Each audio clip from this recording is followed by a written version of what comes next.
Okay, it's 10:31. Let's get Techconnex 2025 off the ground. Good morning, all. Good morning. A little better, thank you. I know it's early on a Thursday morning, right? Thank you all very much for attending today's exciting Techconnex 2025. My name is Raj Daniels, and I have the honor of being the Chamber's president. Before we begin, I would ask that you please silence your cell phones. If you have one last selfie to take, please do so. But before you do silence those cell phones, there's a QR code on the table, which includes today's speakers, bios, and sponsors, so please do take photographs. With so many tech and IT professionals in attendance today, I don't have to tell you how much the tech landscape is changing and evolving. To share valuable insights in today's rapidly changing and evolving landscape, we have an outstanding lineup of speakers. Our keynote speakers, Matt Creason and Curtis Hite, bring deep expertise and thought leadership to the stage. In addition, we're featuring an engaging CIO panel and a dynamic investor panel, each offering unique perspectives on innovation, strategy, and the future of technology. Each of our speakers and panelists will provide their thoughts and expertise from a leadership perspective. Before we get to hear from them, I would like to recognize our outstanding sponsors for today's conference. Our sponsors have played a pivotal role in supporting our events. For today's event, I would like to thank our underwriting partner, Bank of America. Thank you for your support.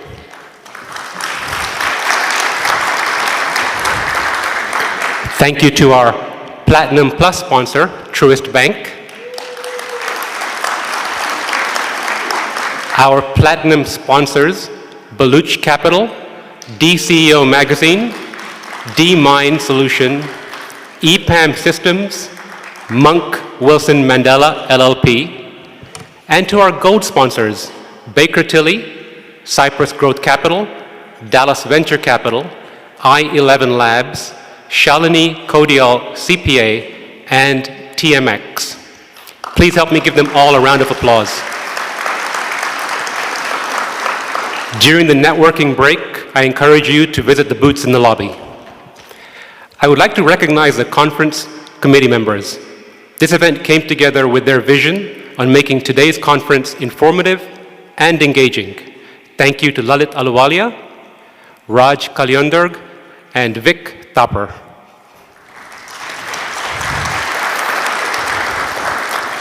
And a big thank you to our board members in attendance today. Thank you very much for your support and for taking time out of your day to be here. Board members, please stand and be recognized.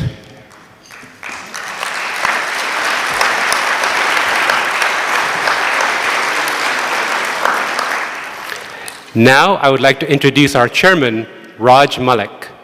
Raj Malik is the founder and CEO of BioWorld Merchandising, Inc. BioWorld is a global brand growth platform and holdings company that works with the biggest brands in the world to accelerate their growth in consumer products. The Irving-based company has a global infrastructure that supports 12 offices worldwide, including operations in Canada, China, India, and the United Kingdom, with over 800 employees. In 2024, Raj and BioWorld celebrated their 25th anniversary doing business in DFW. Raj, welcome to the stage.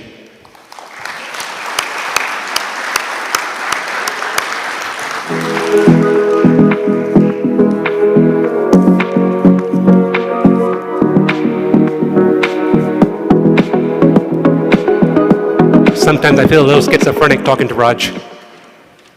Thank you, Raj Daniels. What an amazing turnout. This is clearly the biggest event that we've had. I think Techconnex is about 10 years old, and a big shout out to everybody who helped organize this. As Raj Daniels clearly said, Vic Thapar, Raj Kalyandur, and Lalit Aluwalia deserve a big round of applause. And also, I think they recommitted to do this event for another 10 years as well. So thank you, Vic. As Raj Daniels introduced, I I did my computer science engineering about 35 years ago. I was never as smart, as bright as all the people in this room, so I hung up my degree and went into consumer retail. Clearly not a great choice.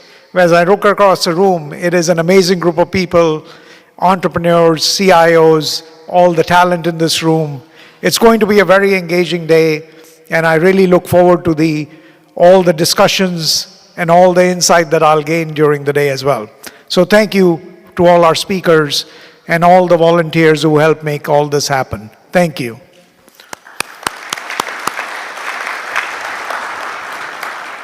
As Raj said, I want to thank the sponsors once again. I want to thank all the people all the board members and everybody who contributes tirelessly to this chamber throughout the year to make these kind of events happen. This all-volunteer board puts in their commitment to the community. They are there to attend all the events, the governor's events, state events, local events, make sure that this community remains thriving for all our businesses. It is truly an amazing effort. For the people who have not joined the chamber, I would welcome you to join the chamber, please, and make sure that you're a part of this engagement throughout the community. It takes a village to make sure that this community remains thriving for business, and all the effort that you put in, what little you will give, you'll get a lot back in return. So please consider joining the chamber. Finally, I'd like to leave you with this thought. How many of you are here for the first time? Wow, that's a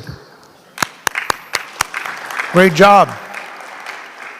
So for the people who are here for the first time, I'll put in my shameless plug now, because the people who have heard it before, it'll sound repetitive.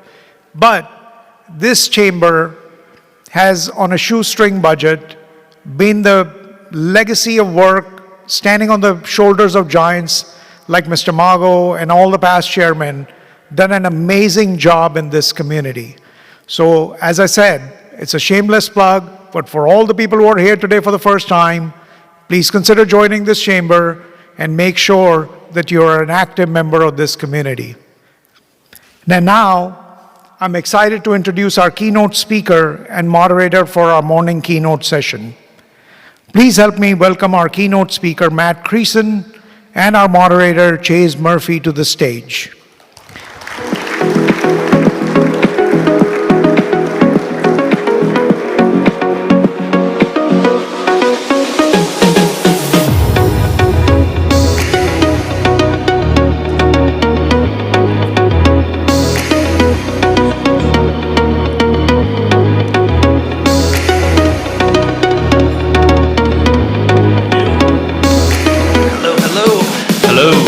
Everybody, thank you again for being here, and Raj, thanks for the introduction, and Vic, thanks so much for having us here today, and really looking forward to it. You know, I had a chance to meet Matt last week, and he has such an awesome story, and hopefully I can do it justice, but to caveat, I did formulate the questions using ChatGPT, so if they stink, we're going to blame the technology, but no.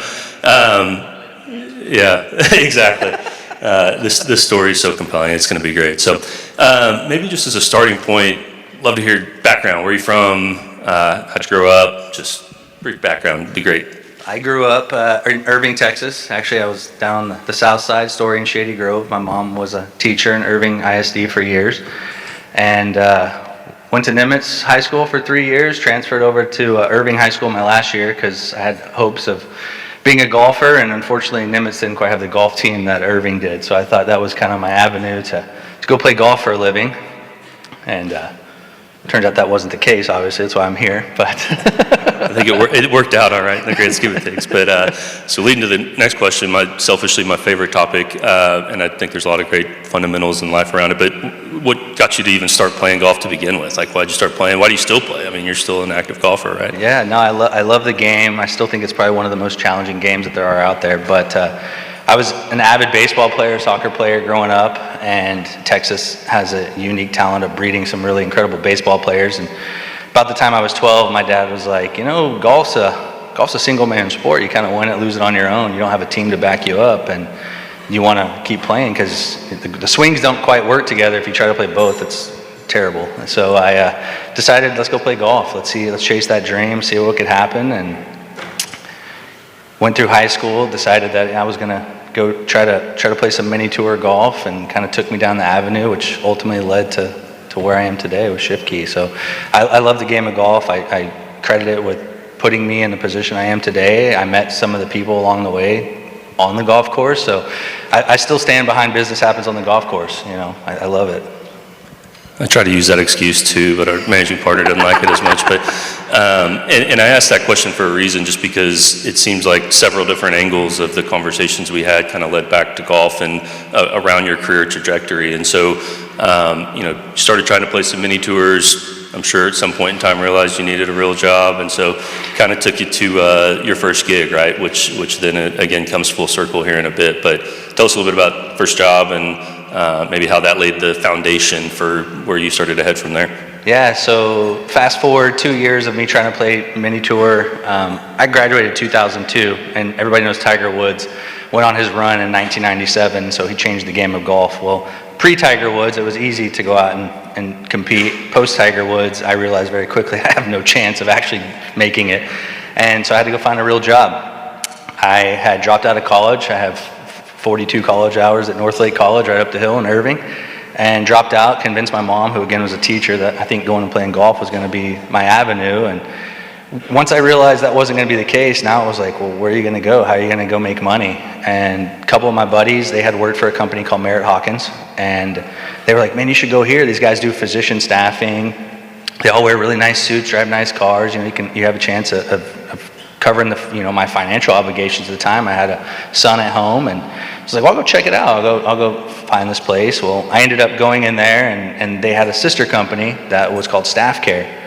They said, well, why don't you go work over at Staff Care? We'll give you a job. You're going to work under this guy named Tom Ellis. He's going to be your sales manager, and your RVP is going to be Mike Vitek, who, when the story comes full circle, you'll hear those names again in my story. But I show up there, and it's make 200 phone calls a day and spend as much time as you can on the phone trying to find doctors to do locum assignments. And that was ultimately what got my foot into healthcare staffing. And had you asked me if that's what I was going to do, I would have told you there's no way that's what my career was going to be. But that company ends up 6 months after I joined, a big healthcare conglomerate, AMN Healthcare, bought out Staff Care and Merritt Hawkins, and they asked me. They said, do you want to stay on? The division that I was in was going to move to the Salt Lake City area. I had kids. I was like, I can't do that.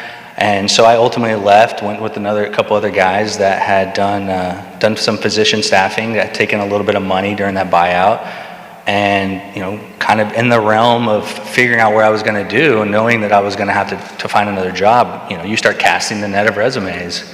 And 8 months after I took the job with this other company, a lady calls me and says, hey, I want you to come look at our nurse staffing company. I was like, nurse staffing? What? I'm physician staffing. They've got me in golden handcuffs. Why would I go do that? She said, just come do a working interview. Come find out, what this is all about.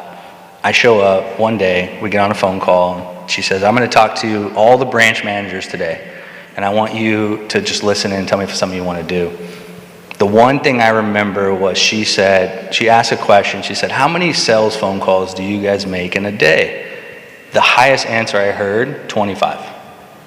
So coming from a background of I make 200 phone calls a day and spend 3 hours on the phone, immediately I smelled blood in the water. I was like, I can go do this. I can make this work. And that's where I started my first endeavor into anything that even revolved nurse staffing, healthcare staffing. Fast forward through that, as a sales guy, what do, right? You figure out, why do people want to buy your product?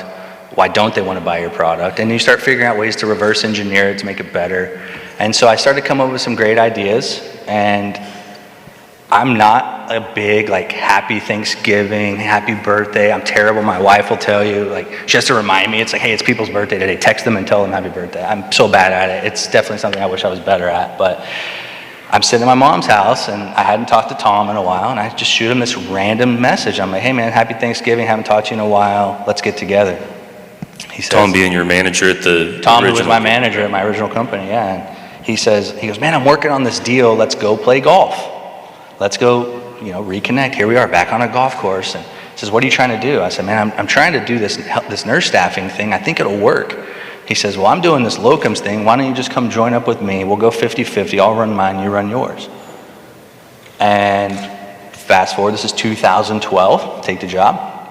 I start day one, start just doing everything's working, everything's syncing up. I tell Tom, I go, we'll be at 400 hours a week. We measured all the success metric for us was how many nursing hours are you booking in a week? And I told him, I said, when we're working our way there, we'll be at like 400 or 500 hours. We get to about 350. Tom's business, through some different changes in management, it wasn't doing as well, but he's starting to lean in a little bit more on mine, and we're out playing golf again. Another circles back to golf, and I'm on the phone. I've got a nurse on one line, and I'm going, hey, can you go to work? And the other, I've got a DON at a facility. I'm like, hey, she can be there at 2:30. And this is back and forth game. This is how it used to work. It was just a Rolodex of people that you would just call through, and you'd just be brokering these shifts back and forth. And Tom looks at me, and he goes, dude, we're never going to be able to finish a round of golf if we keep getting busy.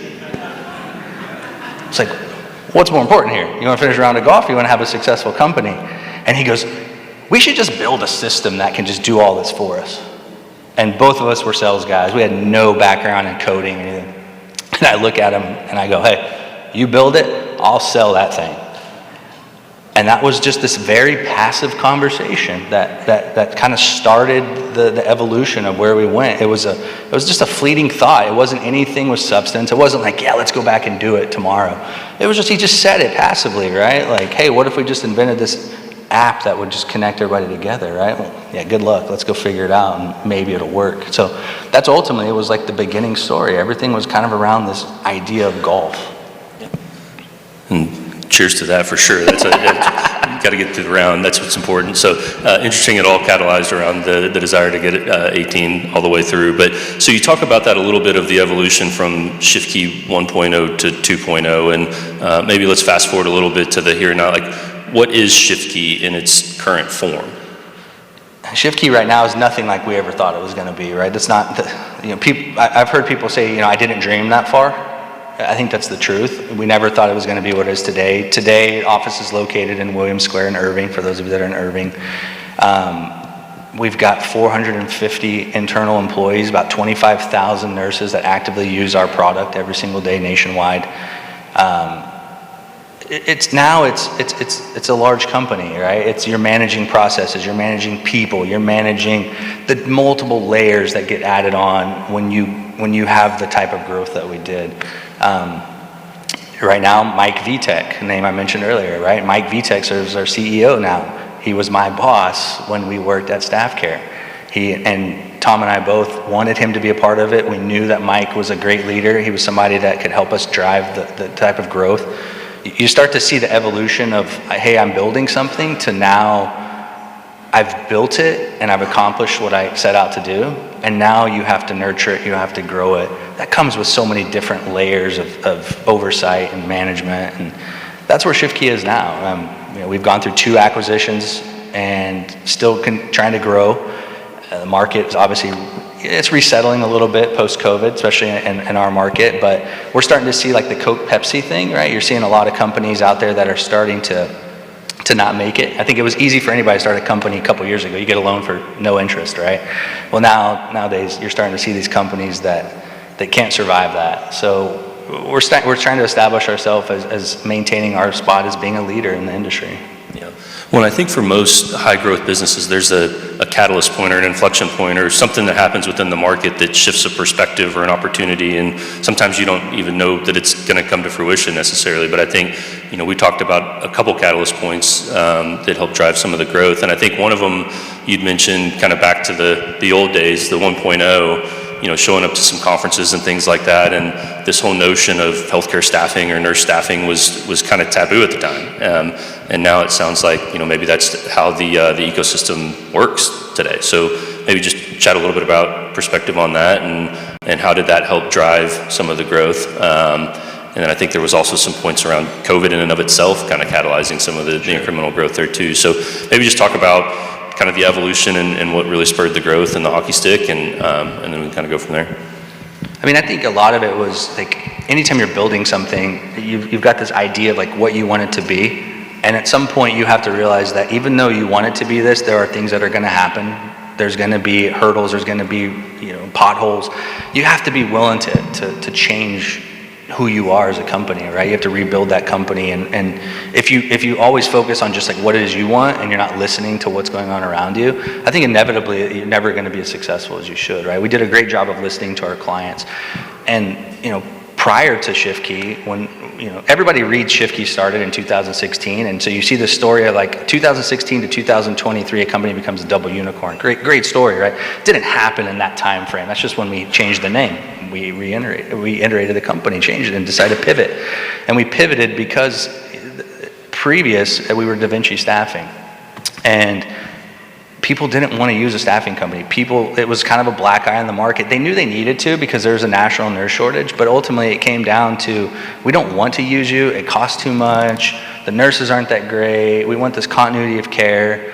But we knew that they were going to have to use us. And now we build this software and we start seeing like, man, could this work? Could we convince a 60-plus-year-old DON who's running a facility to now get off of the phone and get on a software and be able to do this?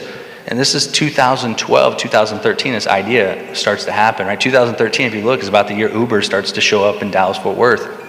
And so the ideas like starts to kind of sink in that, hey, software marketplaces, they can work, but now we got to go convince the world and our end users that this is something that will work. Probably around 2014, 2015, we decide, like we start to see that this is gonna work. We tested different systems. It wasn't one we custom built, but we tested a lot of different systems, and we ultimately found one we really liked, but they wouldn't change. Again, they weren't listening to their end user. They were just a very static staffing platform, and we would use it. And we found out real quick that these DONs and these healthcare facilities, they would use a product like that. And then that starts to create a whole slew of other problems, right? Now you have, at the time, probably 150 clients that are now logging in and they're loading up a ton of shifts and they're requesting nurses. And so now we're like, well, how are we gonna get all these nurses in fast enough? Now here comes the next phase of development, right? At first it was just proof of concept. Could we get some money to use it? Well, now they are using it. And now we've got to figure out, how do we onboard as many nurses as we possibly can? We have to stop taking 16-page packets and filling them out through paper. We have to figure out how to automate that process, right? You start, like, scalability. A lot of people will say, oh, I want to scale my business, right? And I think a lot of people make a mistake of scaling a business by increasing the amount of complexity that comes with the business. They start adding layers. Layers mean more processes. To me, scaling the business was, how do we simplify it? How do we make it so much more simple for us that it allows us to be able to really focus on our mission and what we want to do and find that clarity through the simplification of it.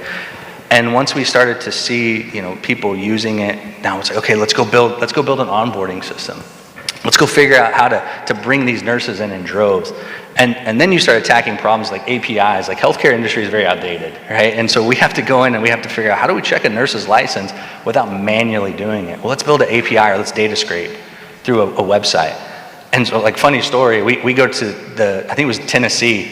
We go to Tennessee and we're like, all right, we need to be able to check a nurse's license. If she puts in Matt Creason, I want to be able to see, is this person a nurse? Well, we figured out real quick in Tennessee that you couldn't get through the CAPTCHA that they had on their website.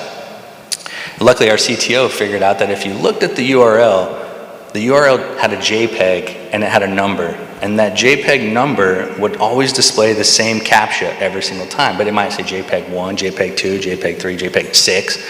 And he figured out real quick that, hey, JPEG 6 always shows these same numbers. So then we made the code say, well, if this shows in the URL, enter this in the CAPTCHA, and we were able to break through that system.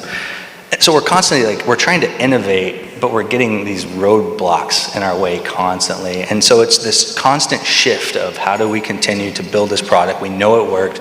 And we're just constantly taking these problems as they come. If we would have just said, no, this is how we want to do it, good luck. We would have never been able to do it. It was challenging enough, but getting through a lot of those road humps it made it more interesting, more fun. Yeah, adaptability, that's great. You mentioned quite a bit there around the development and the product and the evolution. No, that's great. But I think that segues nicely into, let's maybe talk a little bit about how the development process works. So, you mentioned you kind of bootstrapped everything early on, so you were fortunate to have the successful staffing business in and of itself that kind of funded some of the early development. And then there was also an awareness that you and Tom weren't necessarily the tech guys. And so talk about that inflection point of, when it made sense to bring in a technical partner, and then how that evolved through the development cycle. And I know there was some offshoring involved in some of that stuff too. So just maybe chat a little bit about the product development piece of it. We don't have to get super code writing technical, but Yeah, I don't speak that language. Yeah. I've seen ShiftKey, and it looks like the Matrix to me every time I look at it. So,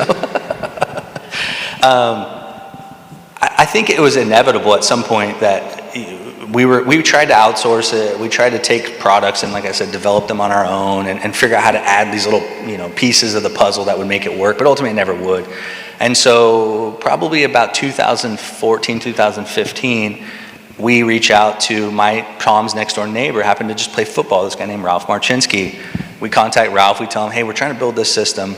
I learned real quick that software developers, they look for the exit. What's the idea? How can I come in? How can I build it? How can I get an exit and move on to my next project, right? And I think at first Ralph kind of looked at this and was like, you guys got no chance of making this thing work.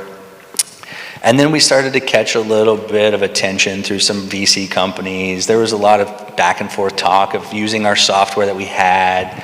And Ralph's like, look, man, I'm from Poland. I've got a dev shop in Poland. Let's just outsource this to my guys out there and let's see if we can make something work. And it did work. And when it started to work, Ralph goes, all right, I got to quit my job at Under Armour and I got to come work for you guys. Like what a step to take, right? He's in Austin. He's helping build apps like MyFitnessPal, if you guys have ever used that. Incredible developer. Lucky for us, he was both a front end and a back end developer. I think that was huge in our success of him being able to write the code and know what it needed to look like on the front, but still be operational on the back. And that was ultimately when it became the structure of, here's Tom who's acting as a CEO, here's Matt who's COO, who's driving the business development. And it became this nice flow of communication between us. Here's what I can do with the system. Okay, but Ralph, here's what our clients are telling us we need, right? This is right when healthcare reform is going on too. So we've got all these different compensation structures that are changing for our clients. How can we show them how many nurses are working at a given time? They get compensated based on that. And it was a nice ebb and flow for us. The communication was very productive. There wasn't a lot of roadblocks in the way there. We were able to convey the message across, get product through, and ultimately create a product that our clients wanted to use. And we listened to them, and we would constantly source their opinions and what they needed to maximize their business. Yeah, and to that point, I mean, you mentioned some things the other day around how automation changes the workforce, and how obviously that spurred a lot of the growth, but it also had some ancillary impacts as well in terms of the folks that were needed, and what their role was within the organization, and some tough decisions to some extent had to be made as well. And I know many of us are looking at that within our own businesses as we start to leverage automation tools and otherwise. Like, what does that mean for our workforce? But what did that mean to you, and kind of how did you navigate that? I mean, yeah, you go back to like pre-ShiftKey days, right? Everything was done over the phone. And nothing was automated, right? 16-page packets we were filling out. We were calling clients manually. We were going through the staffing was all done, with one person.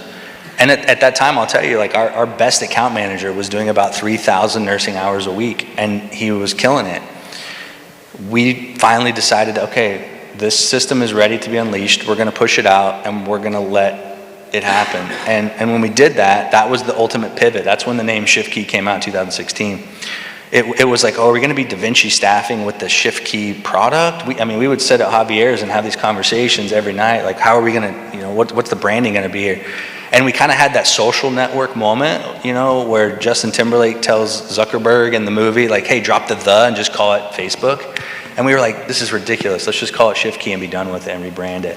And when we did that, everything went automation from that point. And we had about 30 employees that worked for us, and we really only needed 5.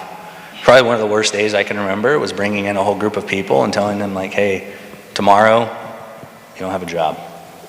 And we did our best part to severance packages and take care of the people, but ultimately we didn't need them. Fast forward when the product, that same account manager who's doing 3,000 hours with automation does about 40 to 50,000 hours a week now. When you have that kind of growth, and we didn't replace the workforce as much as we just streamlined their ability to do more. But ultimately, now we have, like I said, 450, probably 150 of those people are business development people now. And that's kind of the metric, you know. At some point you figure out like how much can one of these people do before it is just too much, right? And we kind of adapted the let's get smaller to get bigger approach at some point. Now we don't let account managers get that big, but that was a testament to what this technology could do and being able to just streamline the entire process. Yeah. I caught the Javier's reference there too. Between all the golf and Javier's meetings, I feel like I should have been working for you at the time. But maybe get into some more juicy stuff here. Can you talk a little bit about valuation or revenue growth? Like we've talked a little bit about there being incremental growth and kind of this explosive kind of transition from 2016 onward. But to the extent that you're able, I mean, it'd be great to share just some directional context. Be helpful. I mean, most of this stuff is public. You guys can read about ShiftKey and what we were able to do. But 2016 product rolls out. By 2017, 2018, we have proof of concept. We have the people who have, the first outliers that are deciding to do business with you.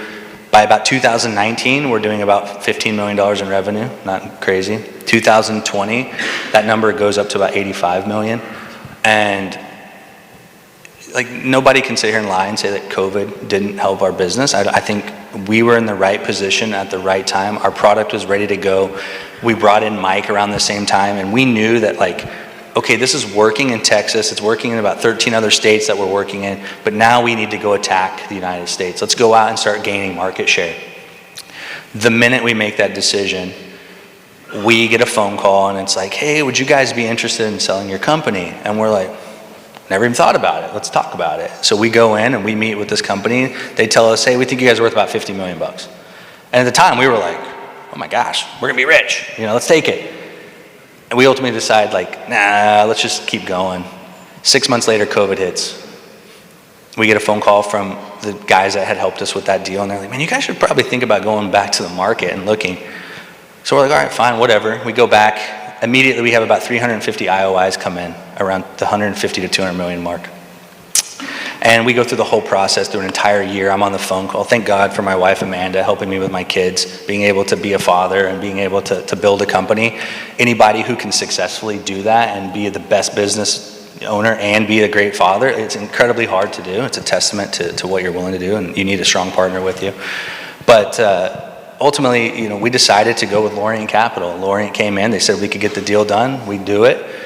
A year later, we recapitalized. We're doing around $850 million in revenue. We recapitalized, $2.2 billion valuation. People say hockey stick is what you're looking for. I tell everybody it was more like Blue Origin, right? We didn't even, it just went through the roof. But it looks good on paper when you say oh man, look how fast we went from this to this. But what does that take to do that? What infrastructure do you have to put in place? We're rebuilding our company every 90 days. The amount of people that we had to layer on, the amount of processes, procedures that had to go into place.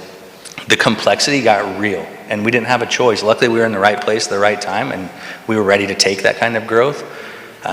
Today, we're still sticking around similar numbers, so we haven't seen a huge retraction, and it's just a testament to what we built. I think ShiftKey actually, we looked one day, the system had actually been down for 6 minutes and 30 seconds in the entirety of its existence. So all the IT that went into it too, we didn't even experience a lot of downtime either. That growth's insane. And one thing that you mentioned that you were really proud of was the culture, and obviously having to rebuild the company every 90 days, but to try to maintain some element of culture, and that was something that you were really proud of. And maybe just speak briefly about what culture means to you in a business, and why it's important to try to maintain that even with such incredible growth. I think it's easy for people to you can sit here and you can look at my website and you could say, well, I know what you guys do. Okay, well, how do you do it? I tell you about the product. But a lot of people don't ask questions like why. Like, why do you do it, right?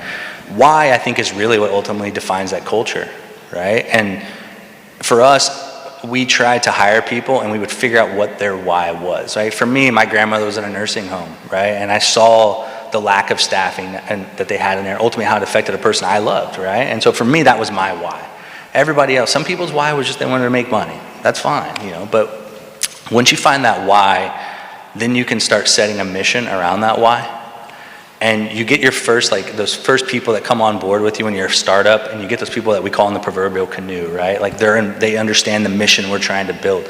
But at what point do you hire so many people that eventually it turns into like, man, they're not really in the canoe. This is just a job for them, right? We offer a great career path. We offer them an avenue to success. But ultimately, like they could just leave tomorrow and go take another job, right? And for me, like especially stepping away after we had our second acquisition, I go into ShiftKey now. Mike's still a great friend of mine. I'll go in and I still see a lot of the same things that we implemented when it comes to the culture. I still see the layers being taught those same things. I don't think there's anything more rewarding. You can have a revenue growth, you can have a great valuation, but there's nothing more fulfilling than being able to go in and these are the things we implemented, whether it be, you know, a weekly, like, hey, this is a book and we're all gonna read about leadership, right? We're all learning leadership as we built this company. Tom and I saw leadership through a business that we worked at that ultimately wasn't the style of leadership we wanted to lead, and we figured that out. And so we're learning leadership as we're teaching other people what we're learning, and they're teaching the next layer and the next layer and the next layer down. And so to be able to go back today and be able to see those same things going, I mean, that's the most rewarding thing. I think it's the fundamental reason that ShiftKey was able to get to that success level it had. Yeah, and you mentioned not still active in the day-to-day running the company, obviously very, very close friends with the CEO, and so still involved in that capacity. But you made the comment that, you know, there's people who build companies and there's people who run companies. And so, you know, how did you know? Like, what was the point in time where you were like, you know, it's time for me to go play golf every day? But, you know, I said that to you, and then I thought, like, how did I know, right? It's obviously some of it's financially motivated, I won't lie, but the other side of it is also like, what was my mission? What did I want to accomplish, right? I knew that what we were building was going to revolutionize the way these healthcare facilities staff their buildings. You can't go form a staffing company today in the healthcare sector and not have a system like this. People, I mean, it's so hard to get business now if you don't have it. You're competing against, I mean, now there's 20 or 30 of us out there that are doing this thing, right? And so for me, I think it came down to like, I knew that we had built it. I knew that we had realized the goal. I saw people adopting the system, and we were signing on big corporations. And we weren't just, you know, at first it was like, hey, let's get this one facility here, this, you know, this group of facilities. Now we were signing on life care health services, and they're in 20 different states. And they're picking up the phone and they're calling all their facilities saying, hey, we now use ShiftKey to staff our buildings. I think at that point, you start seeing the different layers of like, now we have to run it, right? Now it's not just about survival. It's not just about making it or proving like, hey, let's don't run out of money. Let's make sure Marcos gets his money from our loan that he gave us, you know? It turned into now we have to nurture it. We have to continue to grow it, and we got to bring in people and give them a great career path. There are people who are good at that. There's people who are great at that. Then there's other people who are great at the, like, it's time to build it. We got to survive. And I realized that I wasn't the let's let it grow and let me nurture it. There were other people I knew that were much more talented at doing that, and I stepped back. Yeah, and you guys should be tremendously proud of what you built, obviously, and not only a great company that grew incrementally, but obviously, you know, had a great mission in terms of, you know, helping fix a component of the healthcare system. And so, you know, kudos to you guys on that. Maybe it's kind of a parting question here, and had a few other fun ones, but maybe we'll save that for a networking hour. But, you know, trying to take it full circle, you know, we had some similar backgrounds. We're both from Irving, and obviously a great success story here. But is there any message you'd like to leave everyone with about, you know, your background and how it culminated, and obviously built a very successful company with an exit? But any other kind of parting comments that you'd like to make? Yeah, no, I take being from Irving with pride. I think a lot of people that grew up in Irving, they feel because of that, their pathways to success are extremely limited, and they don't have the opportunity. Oh, if I don't go to an Ivy League school, if I don't have a great education, if I don't have access to a lot of money, I immediately cannot do what you did. And it's just absolutely not true. And I love to sit up here, and I'm still the same guy I was back then. I'm just as humble, I'm just as fun to hang around with, but I also did it with 42 college hours from a junior college. Right? You got to have grit. You got to be willing to take things. You got to be able to continue to push yourself. There's no room. Nobody cares, you know, that, oh, the world did you wrong, or, oh, this law came out and now all of a sudden you got to completely change the way your company works. We were able to move quickly, and I love to be able to go in front of people, like my mom being a teacher. I love to go back to Irving and tell people, like, no, you don't have to have all that stuff that the world somehow has conditioned us to think is a prerequisite to success. That's not. Work hard, get up, don't make excuses. You know, people say, like, did you think you were ever gonna fail? I said, I don't even know that word I never used it other than the word I used to describe my competition. It never was even an option. I couldn't. I had too much on the line. I had to get it done. And I think if you have that safety net of, oh, I've got an unlimited amount of funds that I can access, that drive is not in you. That fire is not as, you know, it's not getting stoked the way it should. And so I love, that's always my message to people. Like, it doesn't matter where you come from. It's cliche a little bit, but I'm a living proof of it. I sit up here and, yeah, man, I went to Irving and I made it. You can too. Yeah, man, I love that, and obviously thanks so much for being open and sharing, and I hope everybody appreciated hearing a little bit about the journey there. And I guess in the last couple of seconds we have, Shifkey was obviously a big supporter of the Mavs there for a while, so what'd you think about the Luka trade, our crazy lottery pick? Like, raise your hand if you liked the Luka trade, right? That answers my question. Yeah, Shifkey obviously was a big sponsor. It's unfortunate. I think that, 1.8% chance that we got the first round draft pick might have saved the franchise a little bit. The league had nothing to do with that, I'm sure. I'm sure money didn't either, right? Yeah, whatever. But yeah, I mean, it's unfortunate, but we did so much with the community through the Mavs, like the charity events we got to be a part of. Like, we'll always be Mavs fans for life, right? You just sometimes leadership makes mistakes. Sometimes leadership needs to listen to the people that it supports and it works with. I don't think that was probably the right decision that everybody wanted to see happen, but hey, a decision was made, so now they got to figure out how to make it work. So hopefully they can bounce back from it. And good deal. Well, thank you so much for being here. We appreciate you, everybody. Thank you, Matt. Thank you guys. Appreciate it. Well, Matt and Chase, thank you all very much. If y'all stay up here really quick, we just have a token of our appreciation from the chamber. But Matt, it's always humbling to hear about just the common folks coming up from South Irving and doing big things like you're doing. So thank you again for y'all's time. This is just a token of our appreciation from the chamber for y'all. Look forward to staying in touch with y'all, and thanks again for being here. Thanks for having us. Yeah, appreciate thank it. you. Yeah, thank you. And thank you again to all of our sponsors.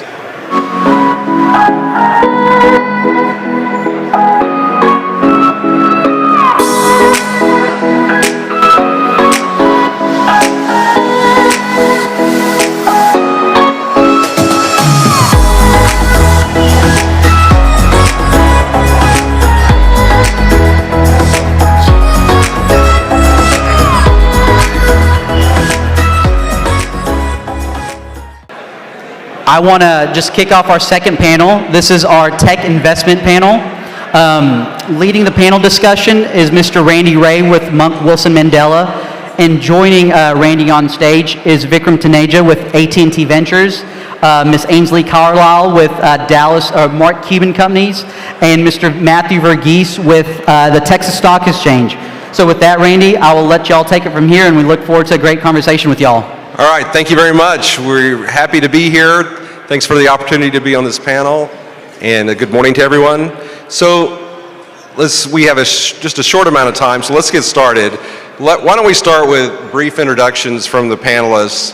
So we'll just go down the road. Just tell us a little bit about your background, your current role, and kind of your top-level, high-level view of tech innovation and investing, especially from a DFW perspective. So, Vikram? Sure. Yeah, thanks for having me. Vikram Taneja, I lead AT&T Ventures. So I've been with AT&T for about 10 years. It was initially doing tech investments related to big data, as we called it back then. I took over M&A for the media and sports business when we acquired Time Warner. And then in the last several years, we had inherited basically Time Warner Ventures. We had the AT&T investment portfolio along with the DirecTV investment portfolio. So we put all that under one hood and sort of relaunched AT&T Ventures, call it 2023 early. I've been doing investments since then. These are going to be in areas that promote connectivity, improve our network offering for our customers, and other adjacent areas for AT&T. So prior to this, I was doing venture and was an investment banker at JP Morgan for a long time, and prior to that, technology consulting, startup work, kind of always has been my passion. So here we are. I think in terms of the question around tech innovation in Dallas and investing, we've seen a lot of interesting trends emerge, certainly since COVID, valuations, kind of rising. You had AI come in and kind of as valuations starting to reset, almost create a new wave of investment, which has been great, and a lot of new product offerings. With Dallas specifically, I think from my vantage point in the last 10 years or so, there's always been kind of a small vocal community of tech investors and startup community that's been kind of close-knit, but events like this, events like Venture Dallas, I think have been great to kind of promote that community, bring in further exposure to the area. I think it's pretty regular now that we see startups coming from the Bay Area, from Austin, from the East Coast to Dallas to meet with the large enterprise customers that are here, and then seeing those companies be more welcoming, finding ways to partner, finding ways to invest, I think has just encouraged that ecosystem to grow. So it's been interesting to see over the last several years. That's great. Ainsley, you want to talk about yourself? No?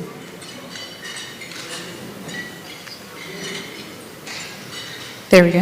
I think, yeah. Great to be here. Thank you all for the warm welcome. Ainsley Carlisle. My background is in environmental engineering, but for the last 4 years, I've been at Mark Cuban's family office here in Dallas.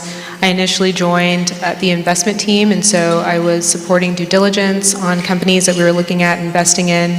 We focus on early stage startups. Outside of that, though, we're very opportunistic.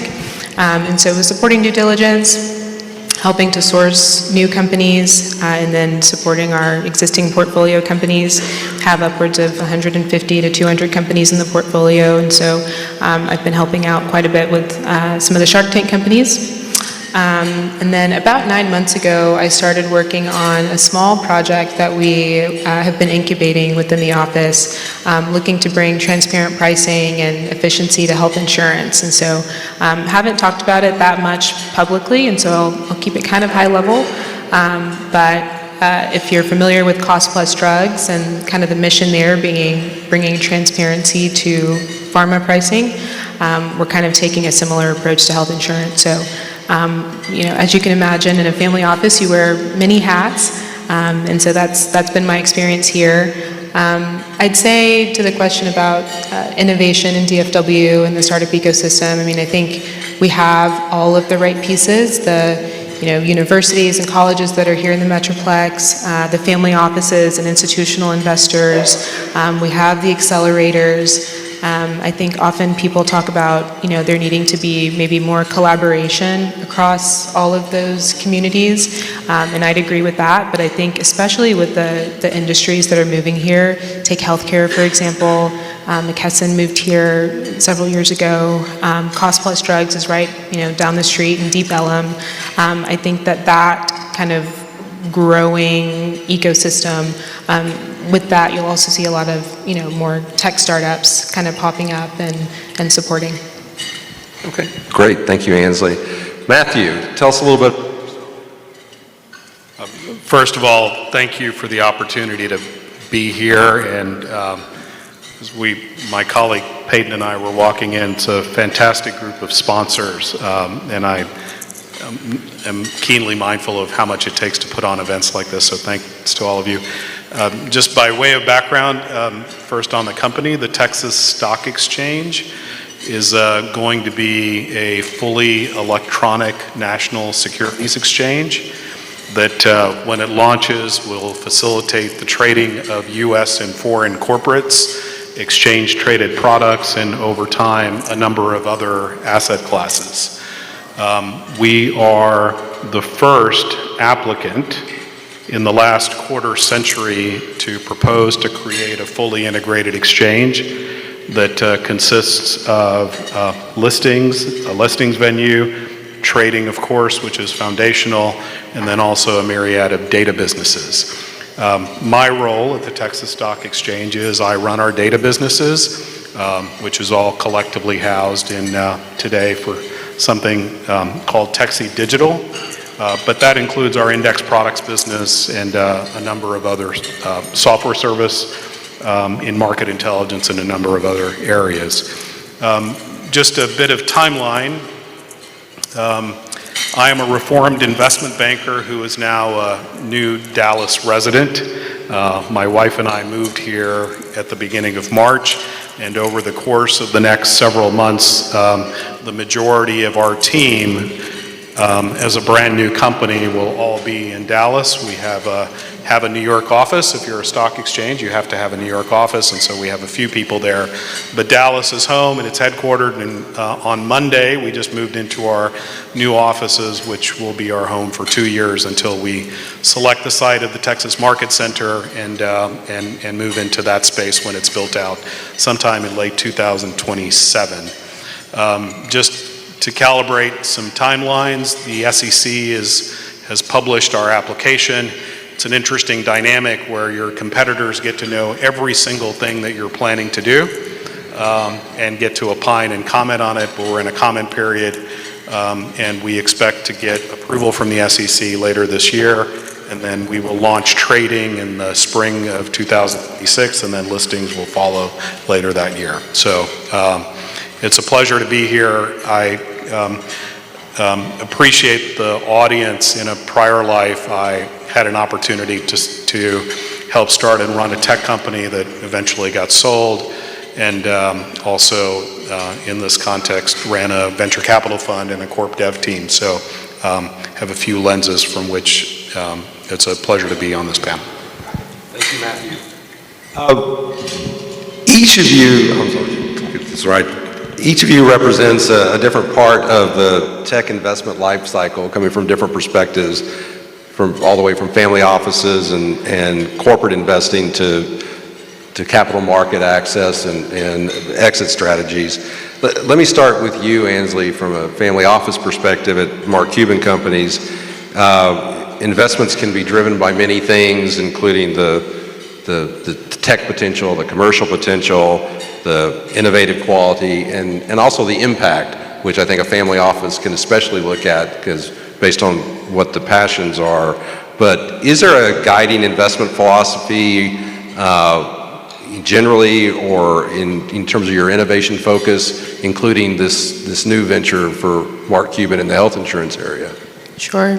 I think being a family office gives us great flexibility to be as opportunistic as we'd like to be. And so while we may not have a hard and fast thesis like you'd see at a traditional early stage VC fund, we are I'd say founder first. But then outside of that, when it comes to industry or vertical, it's really about is this company moving the needle in a space where we'd like to help move the needle?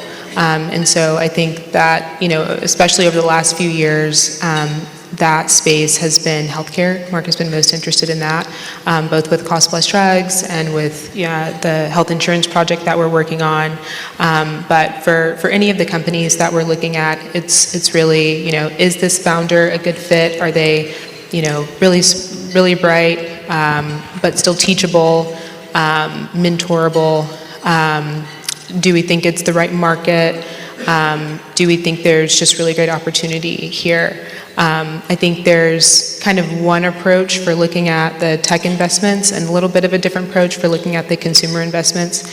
As I mentioned, I spent quite a bit of time supporting some of our Shark Tank companies, and so those tend to be, more CPG and mom and pop shops. And so the lens through which you kind of look at the viability of the company does change a little bit. But I think even with the CPG company, I've looked at most recently a energy drink company, and I think the leading question in my mind, outside of all the logistic kind of questions around distribution and ingredients, functional ingredients are all the rage now. Outside of those things, it's do I think that this company could define the energy drink market or disrupt the energy drink market? And so, that's a word that you hear thrown around a lot, I think, in VC, disruption. But really, I think in order to get the return that you're looking for in this category, it has to be truly an innovative company. Yeah, and I think nothing seems to emphasize that more than Mark's emphasis on cost plus drugs and the passion and the disruptive quality of it, which he has the luxury to do. Vikram, AT&T is a tech powerhouse, obviously, in its own right. Can you dig a little deeper in terms of how you think about investments from a strategic basis and what are the key drivers of your investment decisions? Yeah, sure. So we will, I would say the ventures org and kind of my mandate is to be forward-looking for the company, right? We work pretty closely with our business units who are kind of scouting new technologies in their respective areas, whether it's IoT or network technologies or FirstNet, our first responder network, that kind of thing. And so we use them as one sensing mechanism, but then we'll even go beyond that on our side. And what are the industry trends where we're seeing things happen or certain tailwinds start to unfold that will drive connectivity, right? And so it's not something that maybe our product teams are thinking about day to day, but if I'm thinking about like robotics, that's another wave of connected devices, right, is how I think about it. And so, broadly speaking, I'm looking at companies that are either driving traffic onto our network or making our network faster, more secure, more efficient. And so that's going to take me down a few different paths of, okay, AR, VR, right? If you're on if augmented reality becomes, more pervasive, if the Vision Pro had taken off, for example, or if the Meta glasses start to become more connectivity dependent, that's another device that's on the network. It's not just your phone, right? And so that's a category we would look at and say, who's the leader? Do we think there's any interesting technologies that we want to be funding or participating in? On the flip side, things that make our network better or cybersecurity offerings that help to make traffic move more securely, we'll look at as well. So from a stage standpoint, we're usually in the Series A, Series B is where we would look. So to your point, we're not always, we're not going to be kind of at the seed level for very many deals. There might be a few, but we're dominantly going to be looking at companies where there's a product, there's a team, and we think that there's some commercial angle. Maybe not on day one, but down the line. And if so, that's where we like to invest. Well, it certainly sounds like a big part of that is kind of the leading edge of what's happening and how it relates to AT&T and innovation. Yeah, for sure.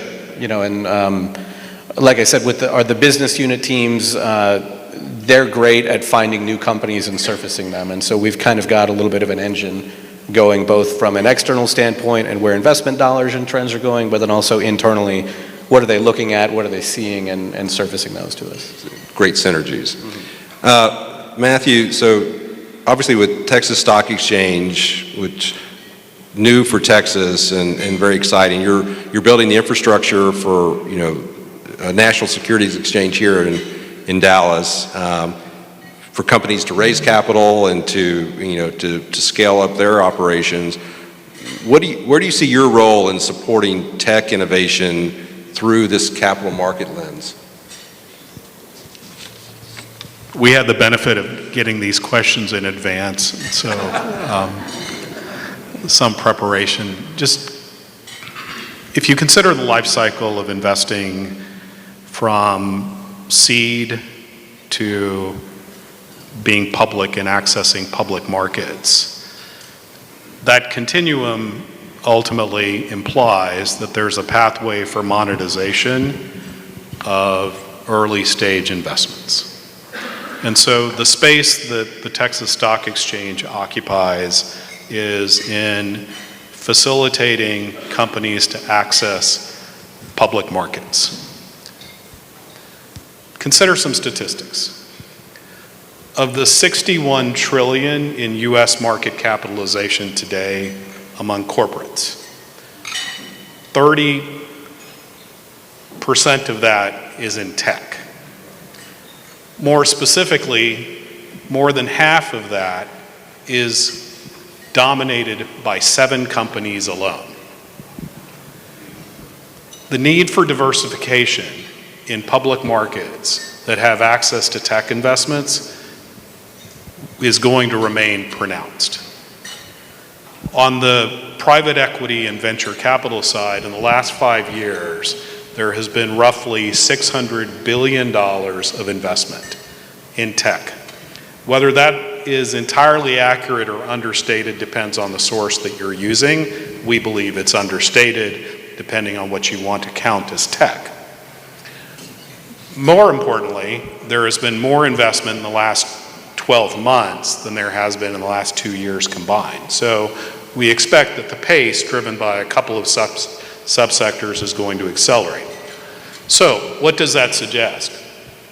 The quagmire today of the holding periods in portfolio companies, in the portfolios of private equity firms that need a pathway to monetization, whether it is complicated by the credit markets, whether it is complicated by a shifting landscape of rules to become a public company or its cost, those attributes in the long run, for us to have a viable and robust tech environment, needs to have a pathway for monetization.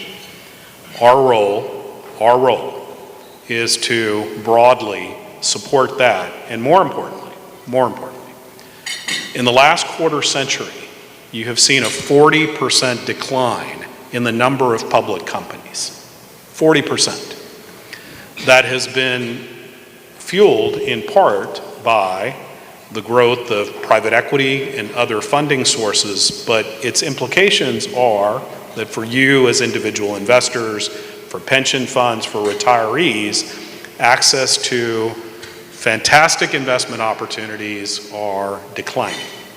And so we believe our role, broadly, is to facilitate access to public markets, to do so with objective roles, and tech, given its dominance in the overall capitalization of US equity markets and globally, is going to be a centerpiece of that at the Texas Stock Exchange. Thank you. It's very interesting, the changes in the last 25 years in terms of access to public markets being an actual exit strategy has been profound. And, to be able to try to look at changing that dynamic and creating opportunities, and given the amount of tech investment, and almost every company can probably be classified as some kind of tech investment today, can really change the landscape. If you talk about tech innovation, I think everybody is probably more than constantly barraged today talking about AI and what that means for probably every company and just civilization in general. It's obviously one of the most talked about technologies today, and I assume that it impacts what each of you are doing and seeing in slightly different ways. Matthew, from your perspective with the digital products for Texas Stock Exchange, how does AI factor into your platform? And I know you talked about the billions of transactions that stock exchanges have to process on just a daily basis. What kind of innovation are you seeing in how data is processed and how fintechs plug into exchanges, and how AI factors into that? We have the benefit of starting with a blank sheet of paper. And the reason I mention that is how foundational that is as an attribute in the integration from inception of the use of AI. Let's give you some state of the art. When you went onto the Schwab or Merrill website or whatever it was, Robinhood, and entered an order to buy something before the market opened during the day or right before it closed, that order made its way to one of 200 different execution venues that exist in US markets today. The current pace and speed at which such a transaction is executed at an exchange platform, the current state of the art is 25 microseconds. So in 25 millionth of a second, we take a message and process it. That allows for what are, on a daily basis, billions of messages to flow through exchange systems, get evaluated, and get handled. So from an AI standpoint, there are 3 dimensions in our lens, at least 3, but I'll name 3. One is just volume. It is impractical to look at, not process. We know how to deal with the processing. But to look at and do pattern detection, including of anomalies in that volume of transactions, in the time frames in which you can then respond to and do something with. So volumetric is one aspect of our AI interest. The second is trends in trading that are occurring within seconds of each other at multiple execution venues throughout the United States that are potentially anomalous, that need some escalation to be dealt with. And then thirdly is in AI, over time, there will be a pervasive use of agents to handle all manner of things. And so from our vantage point at TechC Digital and the exchange at large, it's those 3 areas plus several others that are of interest. Interesting. Vikram, for AT&T Ventures, is AI part of a standalone investment thesis in terms of the companies you're looking at, or is it just tied to the broader scope of innovation in the areas you're focused on? Yeah, it's a good question, and it's obviously evolved, I think, over time. 3 years ago or so, or when we start, you have the sort of chat GPT moments, and people are seeing these things, and training is becoming a big issue, and model sizes are growing, and it's going to invade different parts of companies and create new use cases. But at the time, it was sort of like AI broadly categorized, right? And I agree, at one point, it was just sort of a vertical, let's go invest in AI, but nobody knew where is this going to go? What's the right use case or implementation for it? Or what that meant. Or what that meant, exactly. But we just had to go do it. So, as the landscape has opened up and it's become much more tactical around, hey, there's some areas where it makes sense to deploy AI in this manner on day one. You think about customer care, customer service operations, you think about fleet. There's a lot of areas where you can use the data flows that are coming in to be able to optimize how you run your business. And so you see that, and those startups have raised a lot of capital and have been widely deployed, kind of at the enterprise level. I think at this point, it's safe to say that AI is more of a horizontal, right? It touches on so many of the startups and so many of the categories that we work with in terms of how they develop their solution, and then how it kind of folds out into a broader enterprise use case that it's not something that I'm looking at on a pipeline and saying, hey, I have this much AI exposure, because you can't quantify it anymore. It's in every company in some form or fashion. So, we look at it. We know there are areas that we want more exposure. We know video, for example, is one that video data, you think about all the cameras that are kind of streaming at all times and how much data they're spitting out. It doesn't make any sense to take that payload, push it into the cloud, do your analytics, come back down, stream, and try to have anything in terms of like a real-time insight, right? To be able to generate any type of inference on the video that's happening. It should be happening either on device or on the edge, right? At the edge of the network. And so that's a category that we look at, and that's probably the closest thing to sort of a vertical, where when I look at the edge of the network and what types of use cases need low latency and high bandwidth, that's a category that we want to be looking at. And it could be a lot of different things. It could be robotics, it could be video analytics, it could be connected drones. So those are spaces that we would look at. And if I were to say, thinking about the where does AI play in the investment thesis? I mean, it plays into all of the startups, many of the startups, I should say, that we work with. But then if there was a category, it's that category around edge of the network use cases that fall within that AI category. It does seem that, tech innovation moves at such great speeds to begin with. With the advent and the prevalence of AI, it just seems like that pace is going to increase exponentially. Yeah, agree. And the solutions will change, every day. If you were watching the Google I/O earlier in the week, I mean, the 10 new things they launched will disrupt a lot of the startups that are already out there, but they'll make a lot of new features available, and this will continue. And it's not just Google that owns it. OpenAI will release features, and Microsoft is starting to fork a little bit and do their own. And so you'll have this innovation that just creates new categories, in real time almost at this point. Thank you.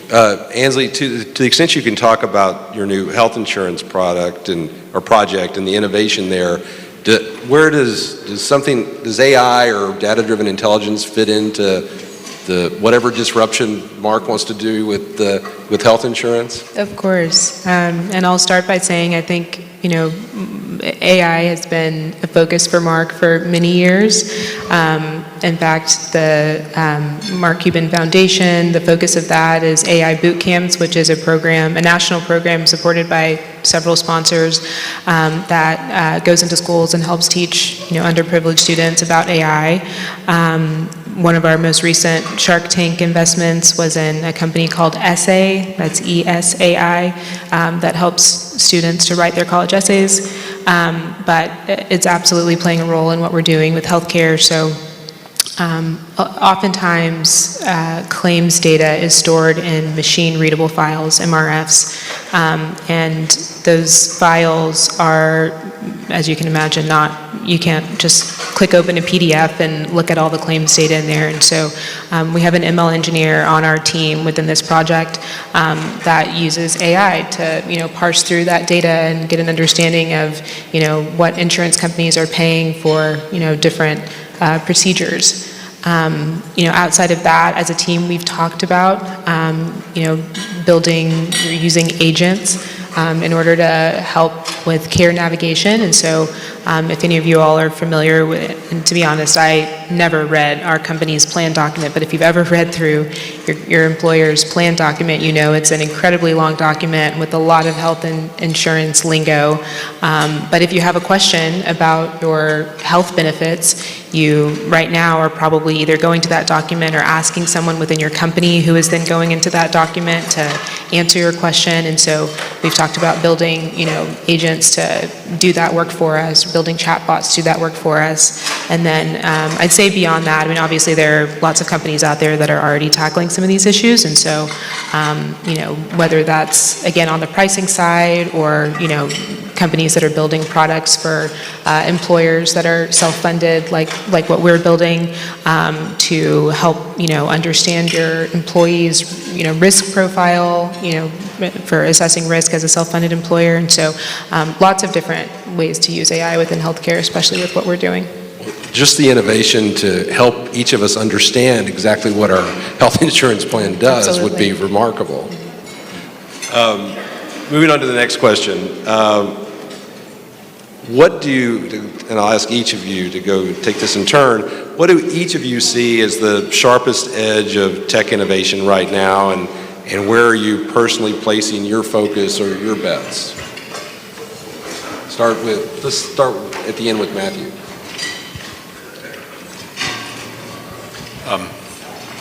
There's an actual expert on this topic sitting on the panel, so I'll limit my comments, but global latency compression.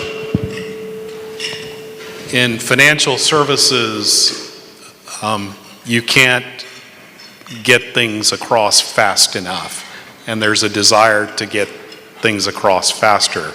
25 microseconds is going to seem really slow in a few years.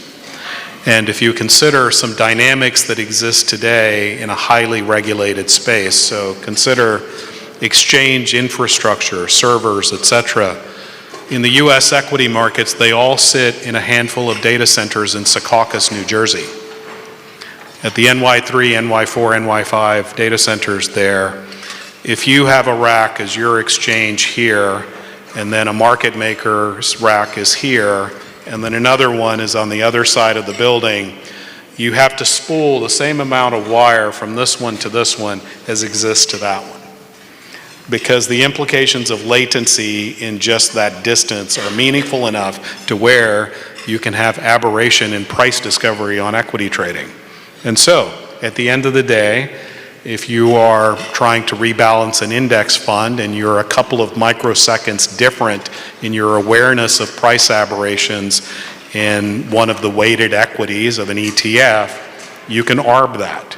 And so, latency compression globally in financial services is the big issue for us. I think for us, as you've heard, we're kind of looking at innovation through a healthcare lens right now. And so I think, as you look at the changes that are coming, just think legislatively, changes to Medicare, Medicaid, I think that, there are a lot of employers that are just looking for savings, across their health plans. I think there will be a lot of disruption to come just to kind of this legacy, unsexy system that is American healthcare, including pharmacy. As I mentioned, with the other question around AI, I think care navigation, it'll be interesting to watch how AI kind of disrupts that, and some of the companies that are coming out just helping with folks who are, maybe not with an employer or self-insured, helping them understand what their benefits are under, whether that's COBRA or whatever they have, I think will be really interesting to watch. Vikram?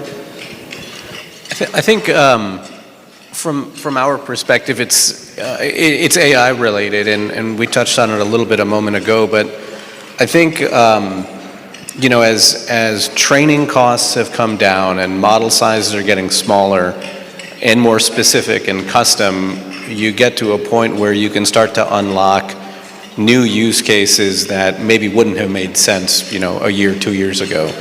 And I think when we think about AI, people kind of just sort of say, let's use AI for X or Y, and it's hard for people to wrap their minds around what am I using it for beyond like a chatbot before, asking for a recipe or plan my itinerary. And so the next phase of use cases, we think, will start to take more of a physical shape.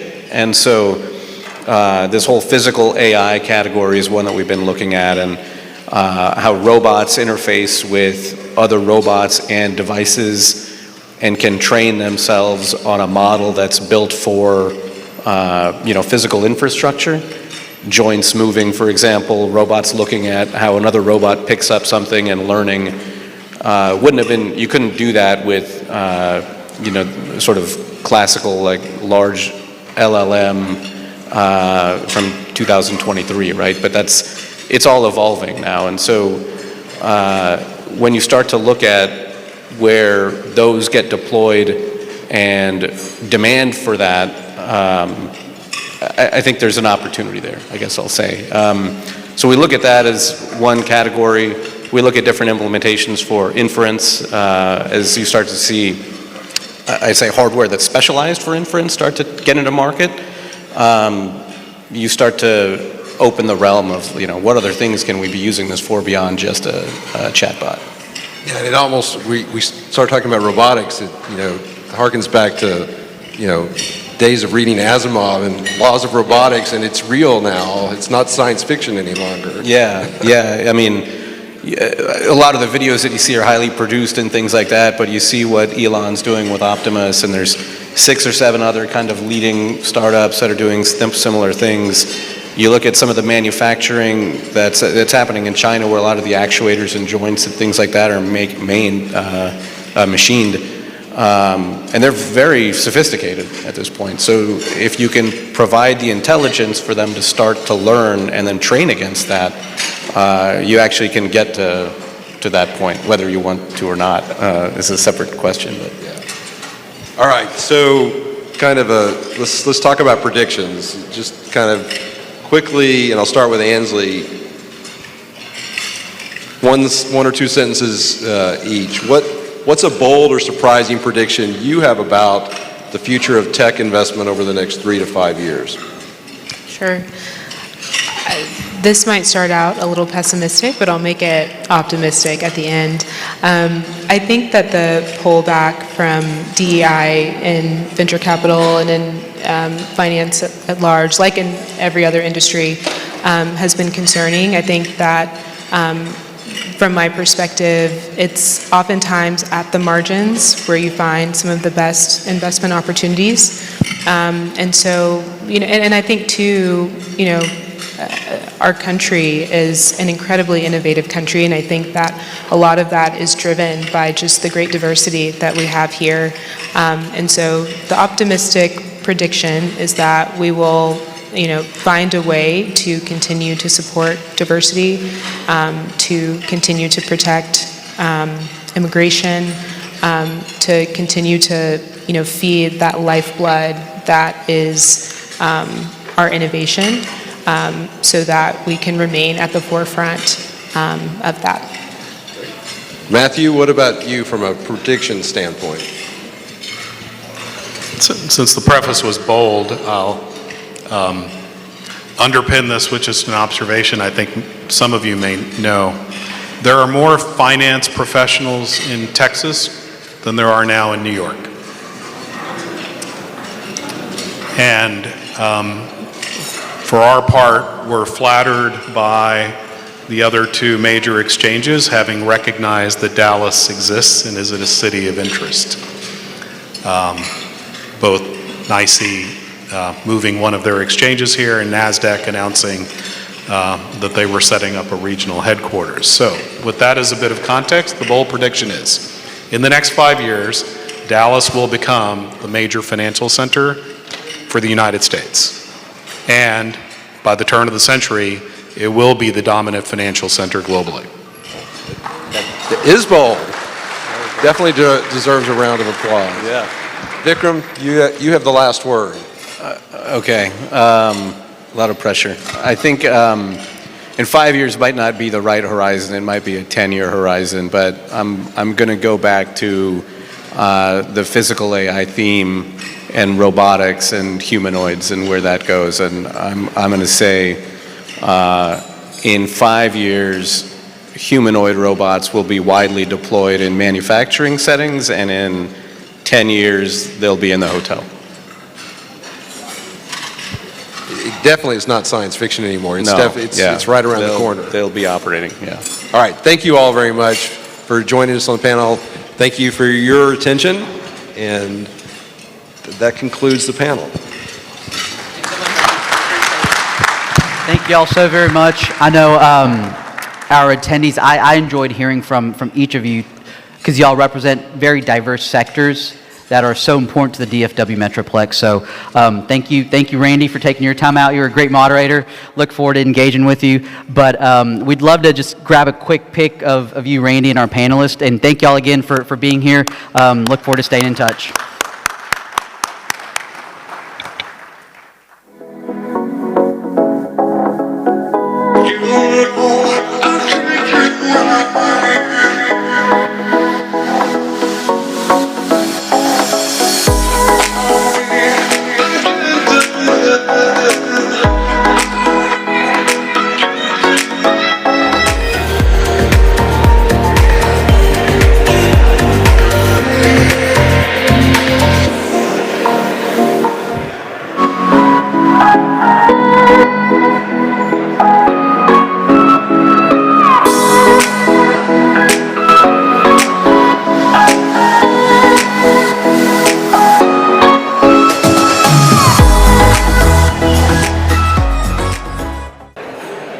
I want to introduce one of our board members, Vic Thopper, who's also with Cypress Growth Capital, who is instrumental in helping us form Techconnex.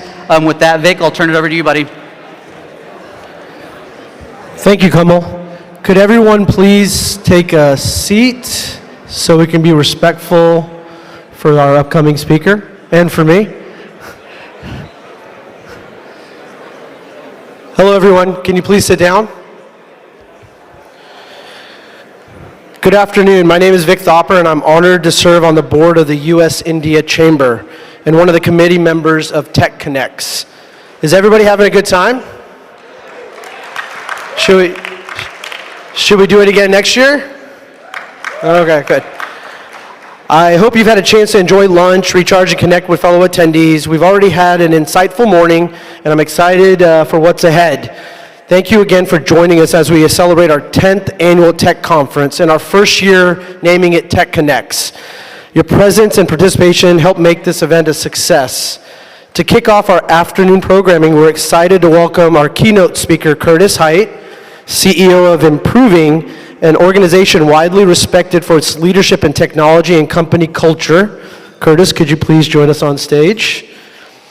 Joining him as moderator is Rebecca Caleb of Bank of America, a dynamic leader and with deep experience in the tech and financial sectors. Please join me in welcoming Curtis and Rebecca Caleb to the stage. Thank you both.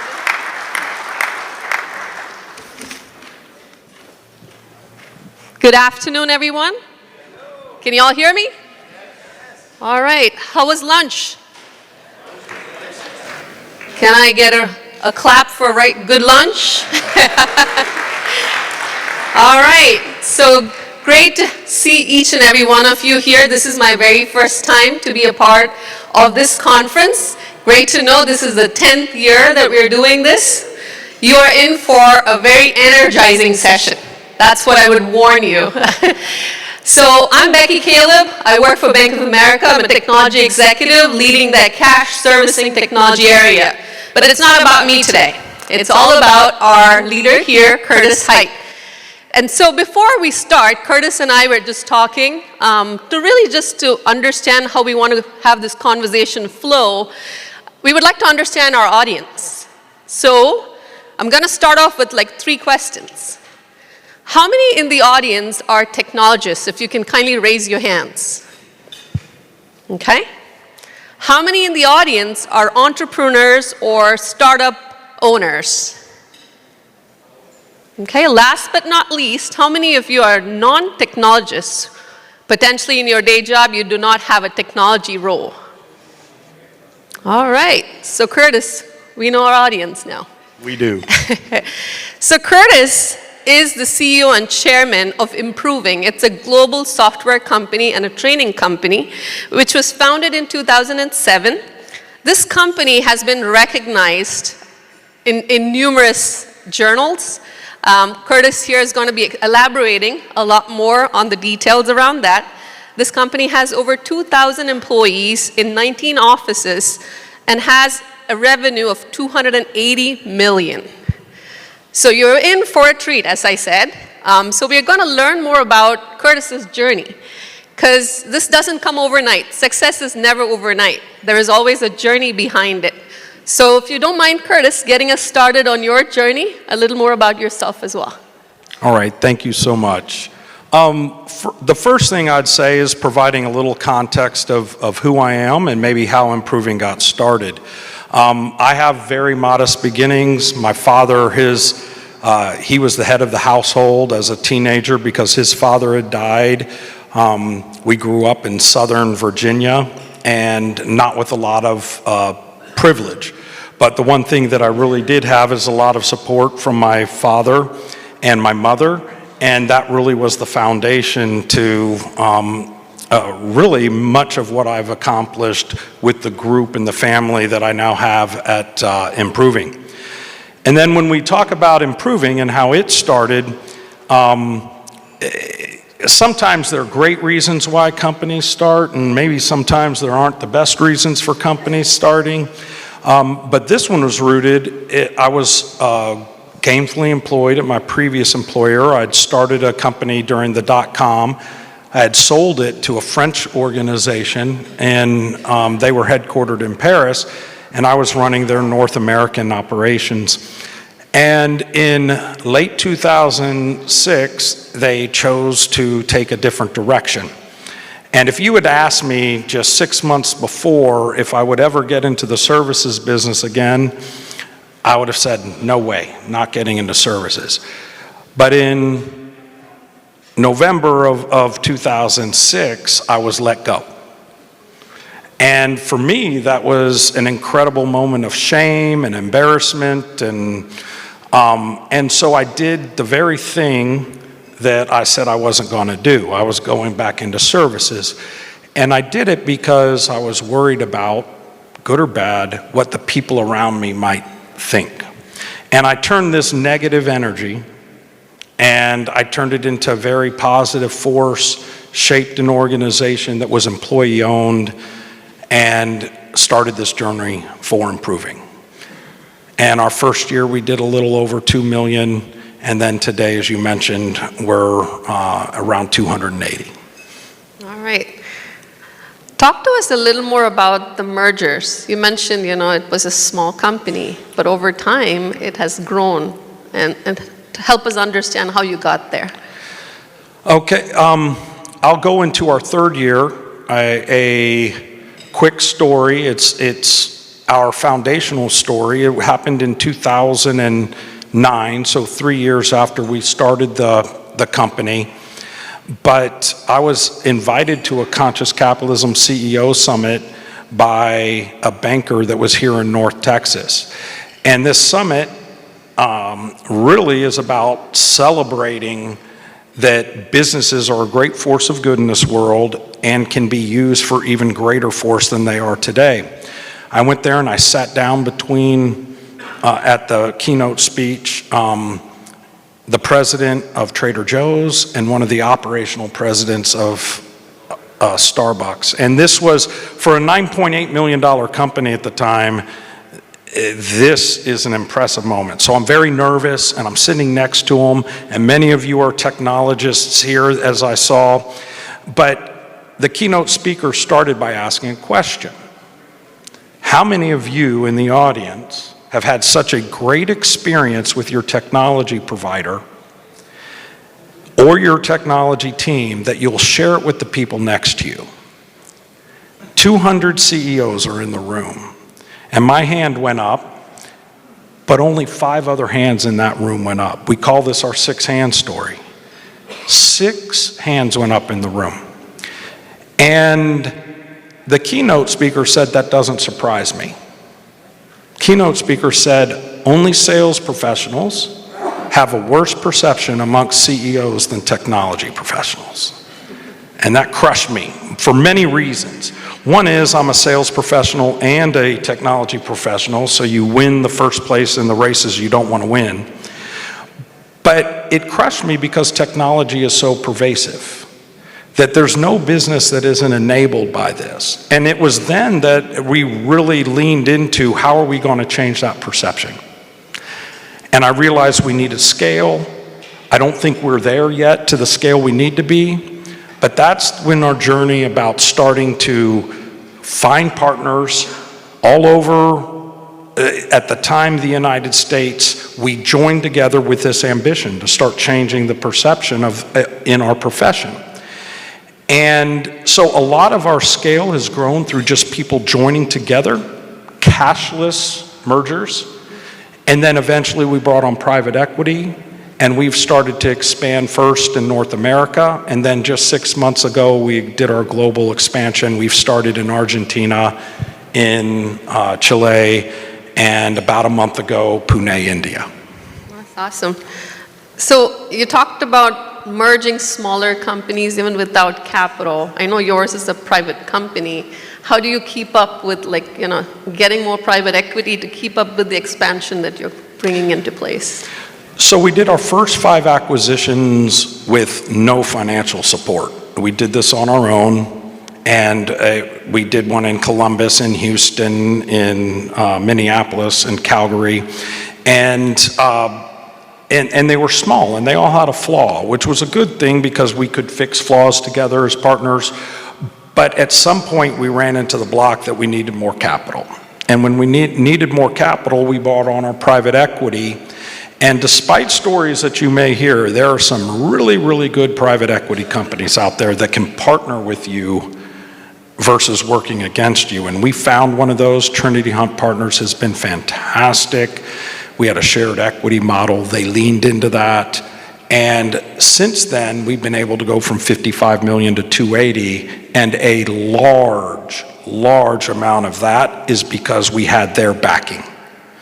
And so we were enabled by our private equity.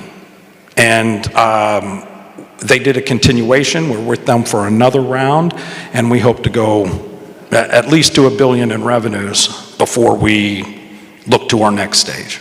That's awesome. I know we were talking earlier, and you talked about a philosophy called conscious capitalism. I know you're very passionate about that. So I'd like for our audience to learn more about what it is and how has that helped you and your company. Okay, conscious capitalism, it is a philosophy, it is a movement, and it's an organization. And the philosophy I already touched on, it's the fundamental belief that capitalism is good.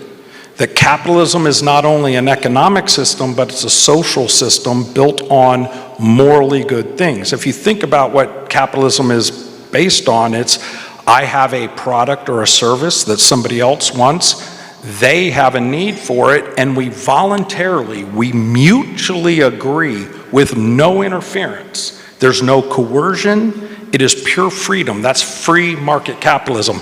So it's both a social and an economic system that we can live into.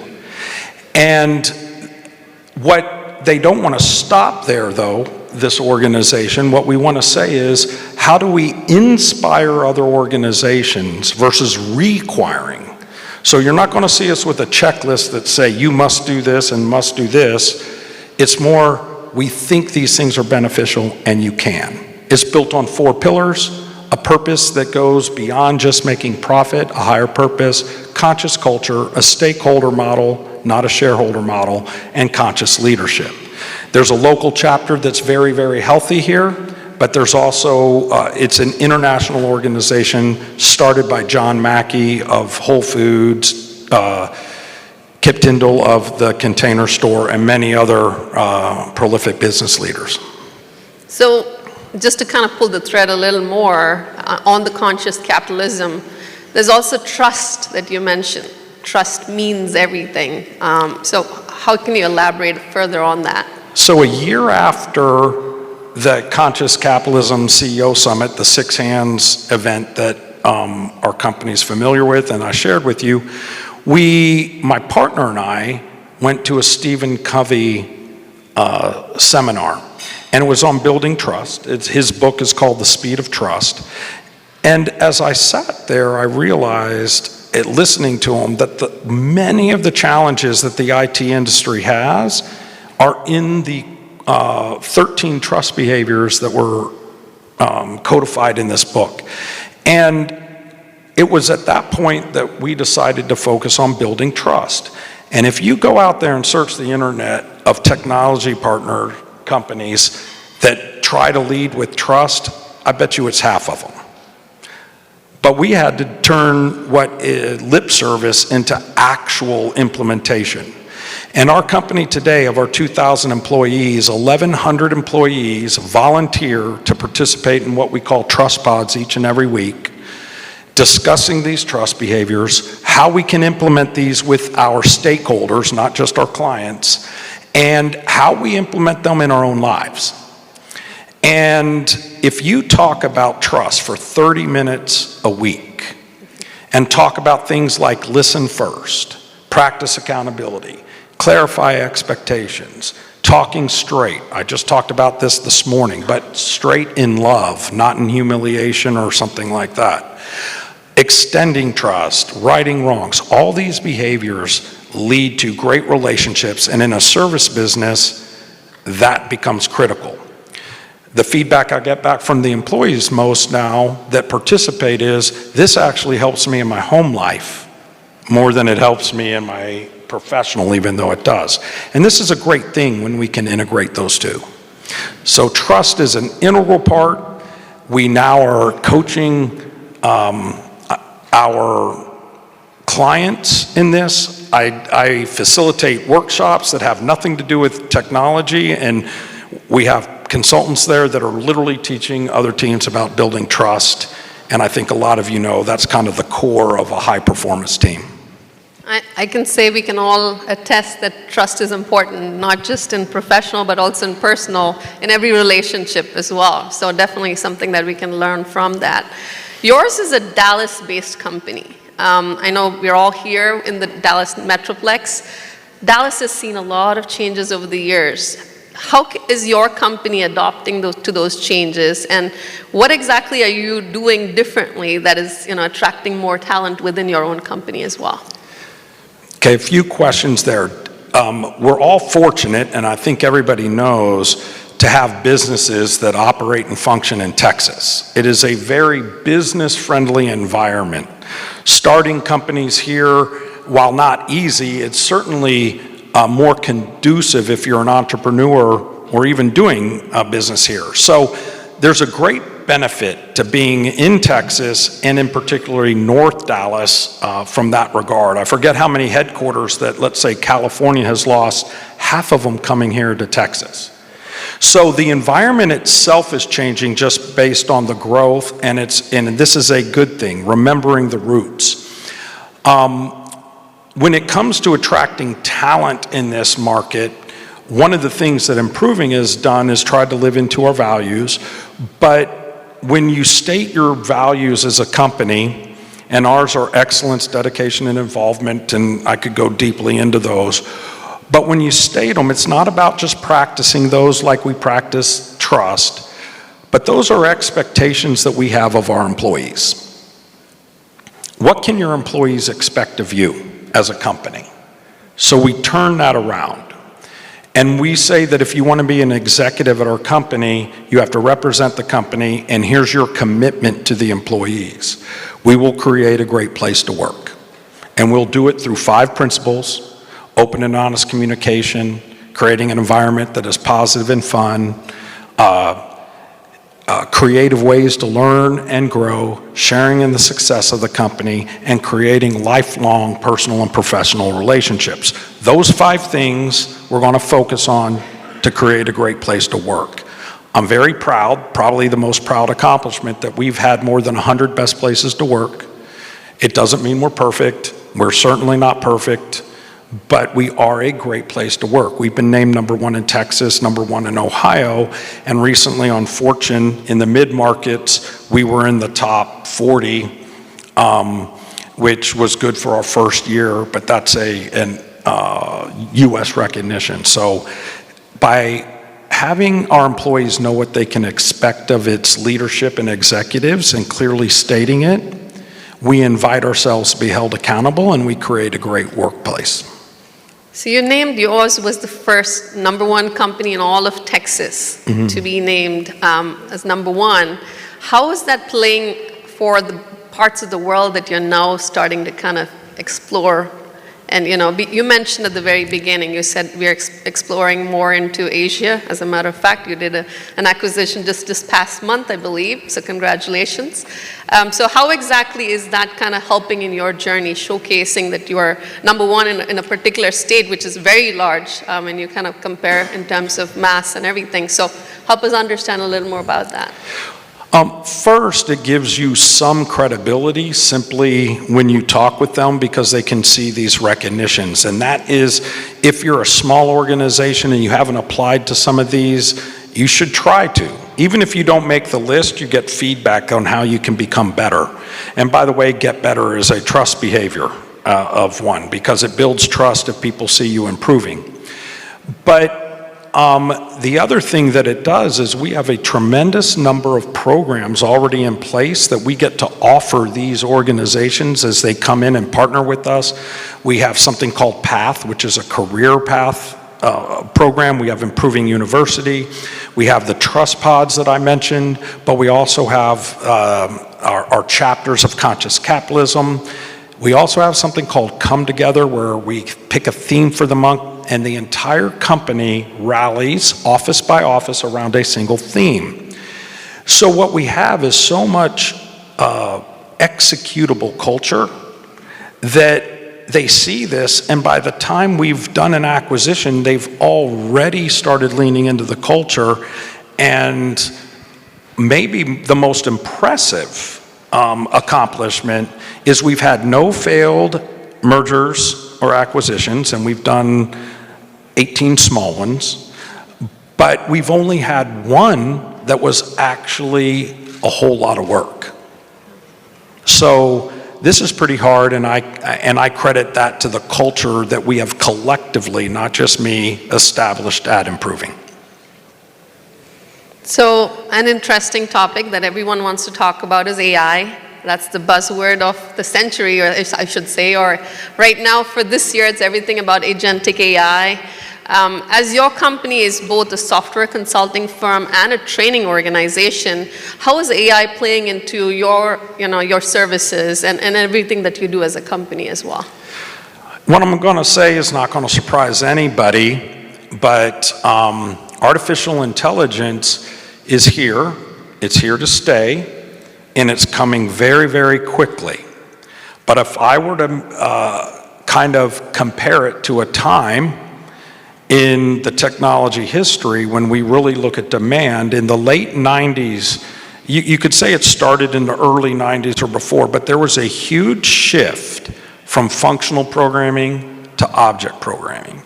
And when we established our first business back then, we had people knocking on our door each and every week at the executive level to find out how they were going to do this. In running a business since then for 25 years, there's been nothing like this until AI. And now we're doing executive level workshops 2 to 3 times every single week. And we're not marketing this. This is the demand. Might it be overhyped a little bit at the beginning? Yes. Might we have a little bit of a downturn a little bit after this? Yes, because there will be waste in some of the investment. But it is here to stay. It is a trend. And if you're not on that bandwagon yet, you must find your way. The good news is, compared to other technology adoptions, it's not as expensive to get your first value out of it. So this is something that small, medium, and large businesses can do. Yeah, and personally as a technology and a financial services executive, I will tell you, you have to become financially literate as well as AI literate. That's kind of where the world is. In terms of knowing what is around you, it's very, very important. As you said, whatever size of your organization, AI is going to play a vital role. And it could be in a small form, it could be in a large form, it could be in things that you're just interacting on a day-to-day basis on. So it's very, very important from that standpoint. When you look at the world more broader than just North Texas, as you think about just Americas, in terms of what your organization is doing, could you help expand on the services that you offer as well? Yes, I consider ourselves, we're big. We have a couple thousand employees, so we do modern digital services.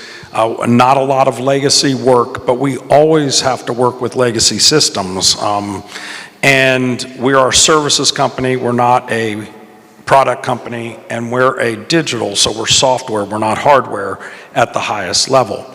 But if you were to look at our true core competencies, it's about platform engineering, DevOps, custom software application, data, machine learning, artificial intelligence, business analytics, which while we can separate them, if you understand the nuance, they're all in one big crowd together. Got it.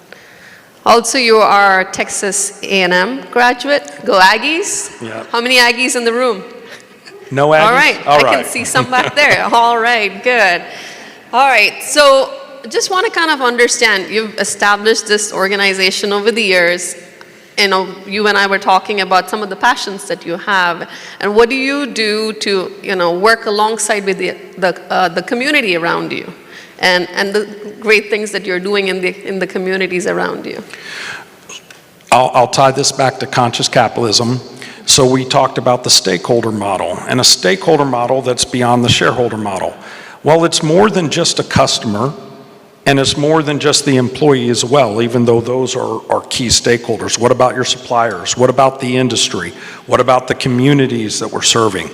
So we are extremely active and engaged with all of our stakeholders. Our single piece of IP we actually developed, just one, it's about employee engagement and how do we engage our stakeholders, track it so that the recognition gets all the way up.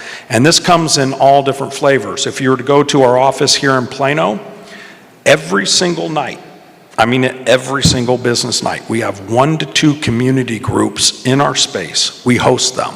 We supply them with their refreshments and stuff. There isn't a single night we don't have people in our space. That's one way to give back to an industry or community. We're not even using the space. Another is sharing in your knowledge, your experience. One of the reasons I'm here, setting that example, trying to at least, and we speak more than 400 times a year in front of 40,000 people, sharing the things we've learned generously, trying to give back. We have something called the Generous Advocate. Now, this is what we do is we have each of the offices put together a pitch. And that pitch is to support a charity that they want to support, not that I want to support or the corporate organization. And we have 18 offices across the globe now, and then we get on as an entire company, and in December, they have 3 minutes to pitch their cause. Anybody that creates a pitch, their cause gets $1,000. And then the winners, it starts escalating more and more, 5th place, 4th place, 3rd, and we give out tens of thousands of dollars to these charities. I think the lessons here is we can have great impacts if we just get a little bit of creativity, using the resources we have. You don't have to be a huge company like Bank of America, which Bank of America can, but you don't have to be something like that to impact the people and the communities around you. Yeah, I mean, that's something, honestly, I'm very passionate about. We definitely do a lot of volunteering with our communities, and I was mentioning about the financial literacy. We do have something called as a Better Money Habits program. It's a free program that we offer, and I know a lot of my teammates are here in the audience as well. We actually go to the communities and actually provide that for free as an opportunity for the community. One other question I want to add on to that is, since this is a technology conference, are there any STEM initiatives that you're passionate about that, you kind of are saying, hey, these are places where my teams are involved, I'm involved, we're giving back and in this shape and form?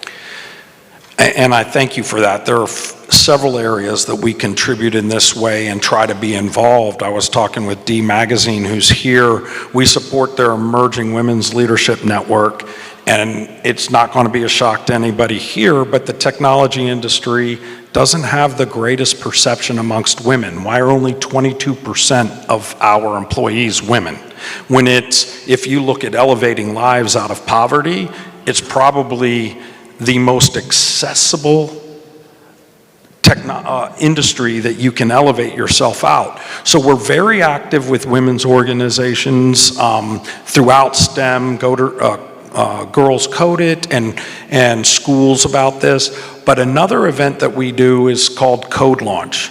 The World Championship, I think Shark Tank for apps or something like this, and they put together pitches. We have about 100 companies that do so. There's now a competition in Mexico we put together, one in the US and one in Canada. The winners of those compete in Dallas in October. It is down at Gillies. We probably have 800 to 900 people in attendance. And what we're doing to support STEM is to create innovation here. And you would be surprised, out of the hundreds of people that give pitches and who ends up on stage, we had a 4-person high school team that was on stage from Frisco High School, that was on stage last year pitching their product in this World Championship. They didn't get it, but they were there. So what we're trying to do is support communities like this, innovation, and the number of minorities in this, because they don't have another way. We provide coding teams, hacking teams to them to get some product that they can demonstrate on stage. So we're very, very active in these communities as well, especially because it aligns with our purpose. We want to change the perception of the IT profession. And part of that is making women and other minority groups want to join this profession. I love that, and it warms my heart because I'm the executive sponsor for something to do with women. So it's really something that we have to, you guys can go and applaud because that was a big deal, so go ahead. That's great to hear that. So one thing I'll finish us out is more in the context of, giving back and what you've done with the communities around you, but you also have some personal passions that I learned about online, which seems to be a coin collection. Oh boy, she's done her research a little bit, so Yes. that's funny. Okay. So help us understand more about your coin collection. I learned about like a 2,000 old mite that you have, and other things that are from the, I think, 16th or 17th century. So please explain to us a little more about that. I try to limit my hobbies, my passions, and then go deeply into whatever they might be. And coin collecting is something that started with my grandfather. It could have been him just trying to keep me busy when I went to his house, and he would collect pennies. And then I would sit for hours going through pennies trying to find a rare penny. And I mean hours, 6, 7 hours at a time. But it was early on that I just enjoyed this. I enjoy history. I worked for a short period of time doing archaeology and underwater archaeology, so this aligned with my history passion. But over the years, I've acquired collections from just colleagues and workers that know I have a passion about it. I keep the history of the collection itself, so every coin that I have, I actually documented in spreadsheets, and I will know some of our employees have given me their collections. I'll be like, this is the Woodward collection. That's part of the Height collection. And so I take great pride in, and I allow them to have their own history. I've accumulated probably 250,000 coins, and in the home I'm building, I have a small 10 by 10 room that's just for coins. Wow. It's not, I'm looking forward to that. My house isn't built yet though. Yeah, so any exotic ones you want to mention? Any what? Exotic collection? My exotics, like in the coins, or? I do. I have a whole box of coins that are exotic. You mentioned the widow mites that are over 2,000 years old. In the Christian tradition, these are the ones that the widow that offered up, and that's why they're called widow mites. But I have some Spanish doubloons from the 1600s that were pirate coins per se. So I have a whole lot of interesting coins, and I like to show them when people come over to the house. Yeah. That's awesome. Thank you for sharing. Thank you. All right, I'd like to open it up to our audience if you have any questions to ask Curtis. If you would like to ask a question, please raise your hand. There you go. Come on over. A mic is coming behind you. Yeah, I was wondering, should I invade the stage? There's a mic behind you.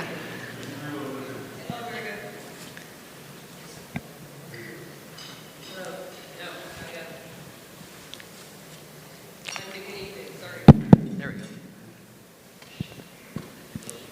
Very good. So thank you so much. It was amazing and inspiring to hear your overview of how Improving has grown, especially of your international expansion. If you don't mind, could you go a little bit further in depth on how a homegrown Dallas-based company would think about expanding internationally? Like, what factors are the most important? Which geographies are interesting to you right now? I know you're in quite a few. What does the next step look like, and why? All right, Becca, can you repeat this? So a little bit, if you don't know me, I'm 65% deaf, and sometimes in situations like this, I can't read your lips. Sure. And so I don't know what you just asked. And it's a little embarrassing, but I know I shouldn't be, but I now have to ask you. No worries. The question is, being a Dallas-based company, how have you expanded into the different locations, or more going globally, basically from being a smaller Dallas-based organization many years ago to where you are right now?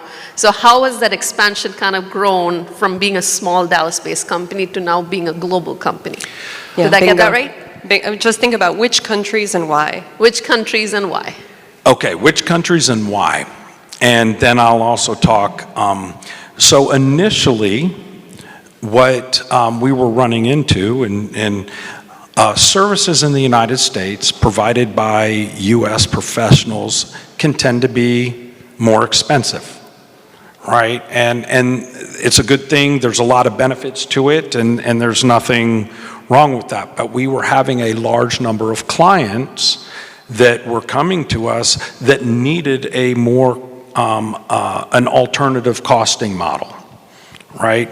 Now there's struggles when it becomes a little bit more remote. That started to get blurred a little bit with COVID, but that is why we actually expanded to Mexico. And it had some of the advantages of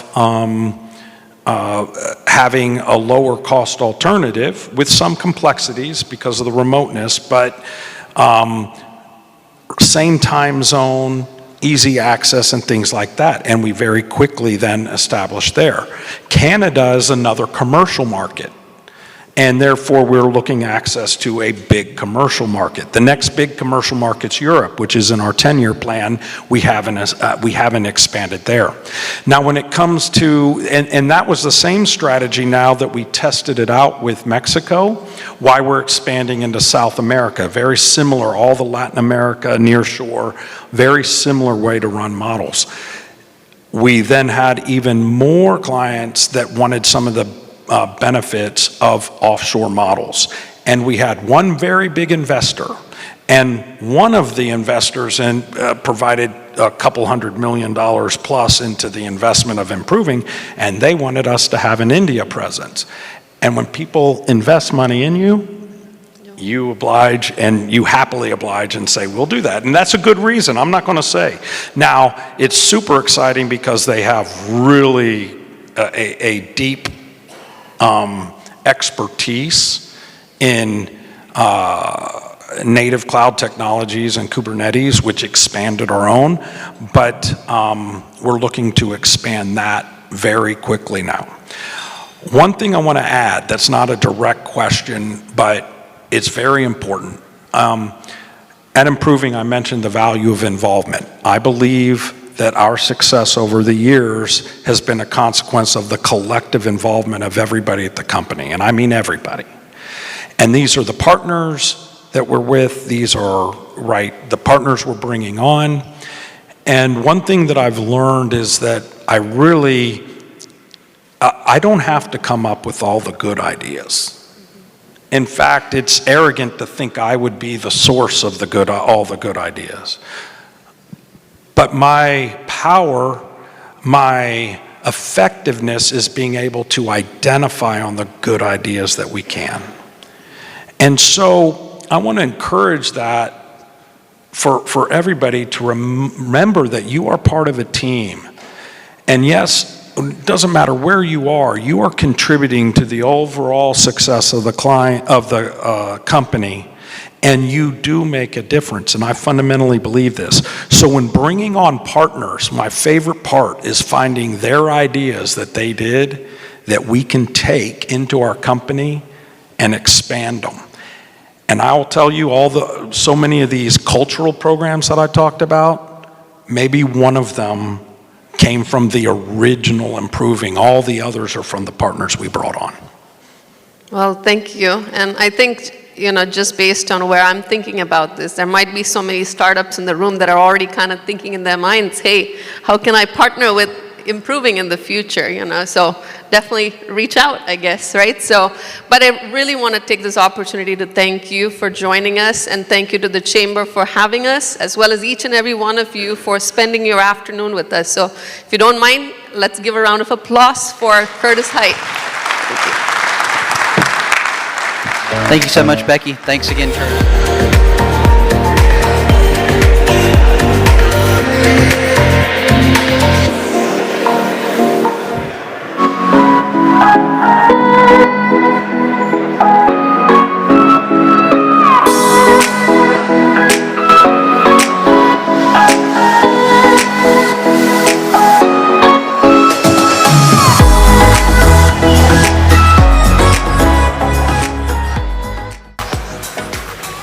Hello, everyone. Good afternoon. Is everyone still awake? Yes. Come on. We can do better than that. Don't worry, I have AI eavesdropping on all of us. We'll get the full report right after the session. All right. Well, I would like to invite our panelists on the here, Kala, Ajay, and Rand. Thank you for being here. And thank you, everyone, for staying this long. But I promise we will not try to bore you with a lot of tech stuff, but we'll give you something which might be very useful. And that's the reason why we have this esteemed panelists with us that come from great experiences and share their expertise, but also the business cases. So please take a seat here. Anybody in the room not familiar with the term artificial intelligence or AI? I heard some giggles there. If you're not, please. Room is not fit here. I can tell you, you're not even considered technologists anymore if you don't understand or you cannot say the word artificial intelligence every other line. All right? But how many of you can tell me what GPT stands for? Probably most will struggle. And that's the struggle we are having in this tech evolution landscape where things are changing so fast and furious. It's not about the technologies keeping up pace with the technology and how to really leverage and use it to the best use. Okay? There was a question asked, so I also chair Momentum AI conferences with Reuters, and there was a question asked like in one of the panels, are you afraid and scared of AI taking over? And the answer was very well said. It said, we're not scared of any kind of intelligence taking over. If real intelligence, that'll be better. But given the kind of natural stupidity, which is the exact opposite of artificial intelligence, we'd rather take AI for now. So with that said, we're going to kick this off because I don't want to keep our panelists waiting here. Once again, Kala, Jay, Rand, thank you for making time. I would do an injustice if I did introductions on your behalf. So I will let you guys introduce yourself. Please, Kala. Hi, everyone. My name is Kala Ramachandra. Super excited to be here. I head technology for US Foods. So the food on the table today must have come in from there. And I've had 2.5 decades of being in technology across industries. Been in various spaces, both cybersecurity as well as in the technology space. And I'm excited about everything AI can bring to the table. Not the food, right? Partly the food. That keeps the tummies happy. AI keeps the mind happy. Good afternoon, everyone. My name is Ajay Gupta, and I have 25 years of experience in information technology with around 20 years in cybersecurity. So most recently, I was the global CISO for Cencora, which is the formerly known as AmerisourceBergen, and it is a Fortune 11 or Fortune 10 organization mainly dealing with the pharmaceutical supply chain. And prior to that, I was the chief of cyber operations for Humana, as well as I led the global cyber security program for Pizza Hut International. Hi, I'm Ran from Amdocs. I don't know how many of you know Amdocs. Amdocs is a telco-focused company of 30,000 employees. I manage the managed security services, so we provide security for the largest enterprises on the planet, like AT&T, Verizon, and others for the telco industry. So we're providing security for critical infrastructure. And as well, across very interesting environment that I will speak about in a few minutes, such as the 5G. Thank you. And for everyone, this is Lalit Aluwalia. I'm the founder and CEO for Digital X-Force, which is in the cybersecurity space. Been in the space for 25 years. Prior to starting my own businesses, 22 years in the Big Four, Big Six, Accenture, Deloitte, and PwC. So come from that vast cybersecurity experience. But with that said, today's topic is about the AI-powered businesses and innovation at scale, which is happening in every business. But how do you really balance that innovation and technology advancements without compromising the trust of the consumers, of the investors, of the people, because that's equally important. And we have now representation from 3 distinct industries here. We got the consumer product and goods and distribution, we got healthcare, and we got telecom. And I can bet you will find a lot of similarities, what you will learn. And they will give you a color commentary on how AI is being used. And I'm pretty sure a lot of you will be able to correlate and maybe take some of these things back with you. So I want to open with the first question here to all of you. How is the AI enabling your industry segments and your businesses in particular? I'd say that it's driving growth faster than what you would expect it to be at. For example, when we are selling our products to our customers, it helps us recommend other products where we say, hey, look at what other customers are buying, and it's improving sales inorganically without the presence of a salesperson in the room. I think that AI will continue to boost businesses if they adopt it well. And we'll talk about governance later, but I think whether it's moving slow or fast or at whatever speed you're adopting it or organizations are adopting it, eventually it will drive growth if they pick it up in the right fashion, because it's replacing a lot of the cognitive behavior, which is also a fear factor. Ajay? Yeah, so, I've spent considerable time in healthcare, and if you think about healthcare, there's a 4 P's in healthcare: payer, provider, pharmacy, pharmaceutical, and patient. Ultimately, the outcome is on the patient. So what I will say, the AI is fundamentally reshaping how healthcare is being managed by enabling precision medicine, predictive analytics, and also streamlining the operation between all the different healthcare components, patient, provider, payer, and those areas. Now, there are thousands of use cases that are being looked in from healthcare perspective, and I will say AI is making a lot of impact. And if I have to categorize where exactly it is making and where it is also has helped my organization, is number 1 on the regulatory requirements and compliance. As we all know, healthcare is a very regulated industry, and you have to meet all the different regulatory aspects. Now, just to give an example, if we take a payer, you're talking about the health insurance, and if the health insurer is mainly dealing with Medicare, now there's a mandate from government, from Health and Human Services about CMS 5-star compliance requirement. How do you ensure that those things are being managed?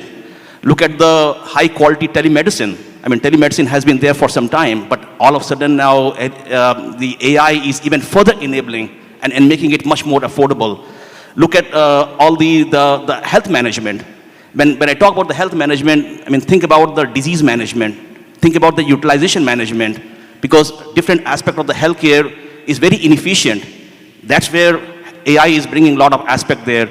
And the last thing I will add here, my company has been mainly on the supply chain, because you're talking about the movement of the drugs. AI is where it is bringing a lot of insight in terms of the fraudulent diversion of the drugs, more specifically the controlled substance and those type of stuff. And that's where we are seeing a lot of value and a lot of use cases happening on that aspect. Thank you.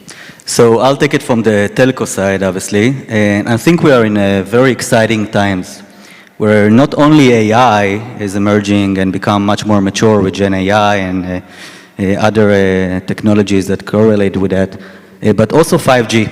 I don't know how many of you had the experience to be part of a company that has adopted such a technology, but it becomes very mature in the last recent years, and we'll see it more and more around us.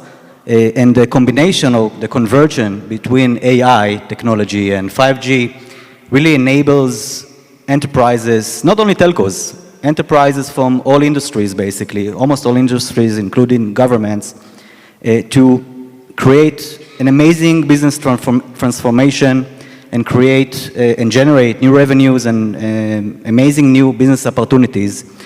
For example, I don't know if you know, in Texas, we have Brownville, Texas City, which adopted 5G private network to control its traffic light. It's IoT devices to provide services to the different residents and to provide insights and analysis for the government, for the city hall. Companies and manufacturers like Tesla, like BMW, like Ford, automate their manufacturing to become much more competitive and to lower cost. All of this is done as well with AI, which enables more orchestration and prediction and security as well, prediction around security, but also around the performance. But we'll speak maybe later about the security perspective, or you want now, what do you want, the long answer or the short answer? We'll come to it. Okay, so I'll speak also which type of threats it's also embarrassed. So we'll speak now about the opportunities. Now, thank you first of all for summarizing 3 different industry sectors. Clearly, I think in our previous session we learned AI is here to stay. AI is only going to get bigger and larger. So either you jump on the bandwagon or you'll be left behind. I don't think so. Even in day-to-day lives, we can be left behind, right? We're using all the Siris, Alexas, all other competencies. Now, if you have kids, check with them how they're writing their school essays, or they're doing other functions. There'll be clear use cases of AI in action. People who like really do a lot of conference calls, remote meetings, I wish there was something called unmute.ai. When you're not on camera and you start talking and then you start apologizing, I'm sorry, I was on mute, talking mute. I wish AI was watching you talking and like unmuted you at that time, but I guess we still have to get there. That being said, of all the experiences, now you are the leaders in your industry segments. You talked about how the industry is adopting AI, right? Can you maybe highlight one use case that you've been personally engaged at the business level that you feel like, wow, this is fascinating. I used to do this. I have such a vast experience, and now AI has really changed the name of the game here. Kala? I think, analytics and marketing has come a long way, and AI's presence in both those areas. For US Foods, we would spend a lot of time churning data to define what's the shortest path to a customer, where should I deliver from, and right now our AI elements in our tools are already predicting where we should distribute from a market segmentation standpoint, or what products we should store on a higher capacity or lower from an inventory standpoint. And all of this was run by a huge team of analytics people who would, sometimes it's accurate, sometimes it's not, but now it's getting real time. And I think from a company standpoint, it's driving OpEx down. It's driving value up for the customer, for our vendors. It's making it easier for us associates to take the shortest route, to pick up product within the distribution center, deliver product to our customers, demand product from our vendors in the right quantities. So at the end of the day, every touch point is making a huge difference. Ajay, what about the healthcare? Yeah, so from healthcare perspective, I'll give you an example of 2 use cases. So one is more from the supply chain perspective. And as you know, Cencora is mainly on the pharmaceutical product distribution. There's a massive warehouses. Product comes from the manufacturer, pharmaceutical suppliers, and then it gets sent to healthcare entities like hospital, pharmacies. And the margin is very thin. So you have to run that business very efficiently. That is where the AI is coming to the help. And that's where we are seeing a lot of value in terms of how things are coming, what to order, how to basically place the order in real time to the manufacturer, and then how it needs to be dispensed back to the healthcare entities at the right time. That way you're not holding that and not holding on the cash and then having a quick turnover, so you are basically making profit. Because at the end, Cencora is a $300 billion business, but margin is only 1%. So it has to be run very efficiently. So that's one. The second use case that we recently implemented was on the customer engagement. So when you have a very personalized patient interaction, when you have the encounters with the patient, when patients are coming to the pharmacies and what product and they are basically being managed in a way where they feel satisfied, it is going to create more and more business going forward. So that's another area there where we basically saw a lot of value. Thanks. So again, I'm coming more from the security side, and from the telco and 5G. So one of the use cases that we've recently had, we had to build a private 5G network for food manufacturing. And in order to, again, we need to fight AI with AI. That's our approach.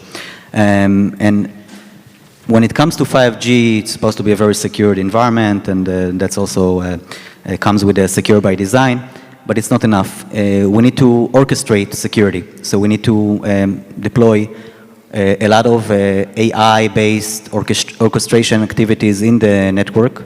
For example, and of course it's not only our product, but it also combines with other third parties. It's part of a whole holistic solutions. But eventually, I'll give you an example of something that can be done with an AI when it comes to security in a network. When we identify a malicious attack which infect one of the network functions in the core 5G, which is essentially a containerized application, there is no time in a manufacturing facility to bring a forensics investigation, IR. Everything needs to be in a self-healing mode, continuous security, and mitigate as much as possible in real time different threats. So by elevating AI and orchestrating it, that's something that with the combination of 5G and AI, we're capable of doing. No, thanks for that. And before I jump into the second half about the trust and the security, because there's always a balance and the guardrails, I'm pretty sure a lot of us are not happy about a lot of DI initiatives and what's happening. And personally, I'm not happy about AI also not having the DI initiatives in place either. So what I mean by that, if you look at the AI voices in the movies and other places, a lot of them are female voices. You already have a real male voice for AI. And somebody asked AI why female voices. Any guesses on the answer? It's that women is always right. So that adoption is also happens to kudos to all the women leaders here and the participants for being always right. Like even AI recognizes that. With that said, now the next thing is about, we all talked about the use cases now, and I'm pretty sure each and everyone can correlate in our industries what's happening. But with AI also comes the threats and the risks. There's a cost around it, right? And one of them biggest is, how can I trust this? Data privacy, data security, of course the regulations like Europe passed the AI regulation, right? I'm going to now go around, what are the different risks around and the threats around AI that your businesses are really worried about? I'll tell you that, with AI comes in bad actors as well, and the complexity of what bad actors bring into the landscape. I truly think that not all organizations have truly adopted AI. I think they're still in the generative AI space.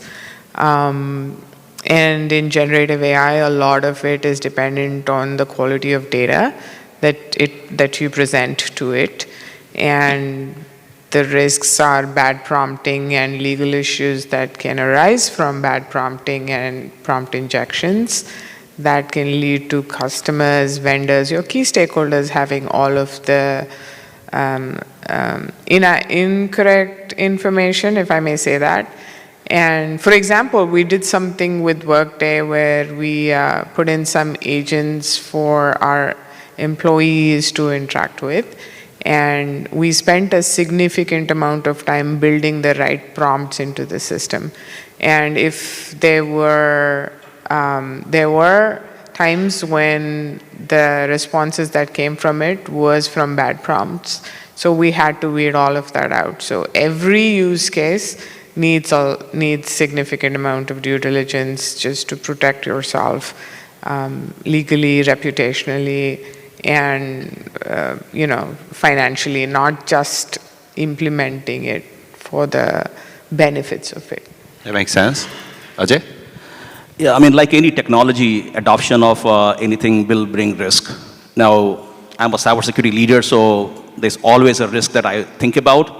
But if I have to bubble it up at maybe a 10,000 foot level, I will say there are like 4 things that always bothers me when it comes to AI and the risk around it. Number one is the privacy and data, because data is pretty much the fuel for the AI, Gen AI or anything else. How do we secure and how do we make sure that the organizational data is not intermingling with the larger public large language models, LLMs. The second thing, I will say I'm always concerned about the bias that gets out of the AI analysis or outcomes. And how do we ensure those biases are not colluding or polluting the thinking and decision making as we go forward. Third thing I will add here is the lack of transparency in how AI is making a decision and why it is making the decision. Because at the end, when those decisions, those outcomes are there, everybody is probably going and trusting it blindly. But that's a problem. So people have to think about it. And last thing that I will add here, which I will say it has always bothered me, third parties. I mean, every company, small or large, they are, in today's day and age, are dependent on third parties. They are leveraging their services. I mean, I will just give an example, like in my organization, we have third parties who have been dealing, who we have a relationship from last 15 years, 20 years, we have a contract with them. But at that time, AI did not existed, and those contracts are still there. But now, in this age of AI, everybody is jumping on the AI bandwagon. So now they are basically building AI within their product, and they're enabling those features. Those features are getting deployed without even your knowledge. And what it is doing, it is sucking up your data, going into some larger without your knowledge, and it is creating a risk. So we have to also think from that angle how we address that. So I don't know how many of you are concerned that in the next 2, 3, 4 years, AI will replace some of our roles, but most likely there is a good chance that some of it will be true, which means that AI will be considered as an insider threat, what we call in security. Like we are trying to protect employees from doing something bad, adversarial, what we call in security, inside the network, intentionally or not intentionally. We need to consider as well what AI agent will do once you give them permission to all kind of sensitive environments. So that's one concern. I totally agree with you, Ajay, about the third-party supply chain. It can be, LLM training poisoning or some pieces of code put in LLM that you deploy within your environment. Then suddenly you got some open door into your network without knowing that. But really, I think that one of the biggest risks that we have today, it's not necessarily related to deployment and stuff like that. It's about companies not realizing that their employees are using third-party AI solutions like ChatGPT or DeepSeek, God forbid, to upload very sensitive information from the organization into those platforms. And it's all out there, okay? So there are ways, obviously, to secure that, to block that sources, but I think that's something that not a lot of people think about, but that's a big risk. No, that's great. I'll probably sum it up in a little different way as well. Now, these are very real risks. I started with a question, how many of you understand the term or know the term AI? Now I'm going to ask a little tricky question. AI versus Gen AI, or agentic AI versus AI agent. How many of you understand that? All right, see a few hands. Well, most of us use the term AI, but really most of us don't really understand the nuances. So we're using certain tools, technologies, without fully understanding what they can do or not do, and what form they can use. And that leads into what we call as the era of lack of visibility, being blind and being used.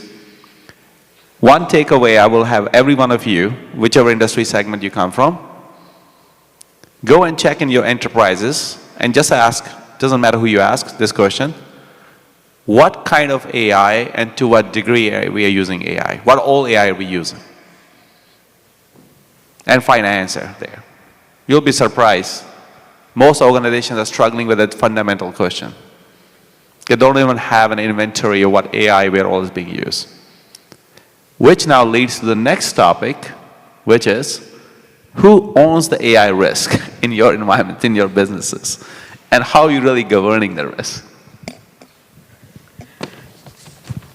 I will say that everybody owns AI risk within an organization. And do they agree? It's just like cybersecurity. Our weakest link is our end user, right? And in that sense, but I will tell you what we're doing at US Foods. We have a cohort or team that's called the AI Catalysts. It's a group of leaders across various functions and value streams that are responsible for the adoption and the rollout of anything that smells, breathes, looks like AI. They are responsible for assessing the value of the business case and proceeding further with the adoption. They are responsible for the inventory and tracking of what systems it's touching, what data it's touching, etc. And they are responsible for the education of acceptable use of AI, both from a policies and a guidelines and a guardrail standpoint to the entire organization. So that is our framework right now. Not to mention that there are users who will still continue to bring their favorite toys into the network. And maybe Lalit, that is a topic that you should talk about today, about how your platform is addressing AI risk. We will at some point. Yeah. Lalit, it's a great question. And I mean, when you talk about the risk, who ultimately owns the risk? I mean, the ultimate owner of the risk in any organization is the senior executive leadership team, right? It's a CEO, CIO, CDO, CISO. But I think the fundamental question here is, how do we manage that? And to have an effective management of the AI-related risk, it is a teamwork. I mean, everyone, like from technical people to a business leaders, everybody need to be involved and have a clear understanding of what they are getting into and how they are basically trying to get the outcomes. I mean, at the end, it's all about having a very clear policy, guidelines, awareness on how AI will be used and deployed, and then how the outcomes will be managed and used from the business decision perspective.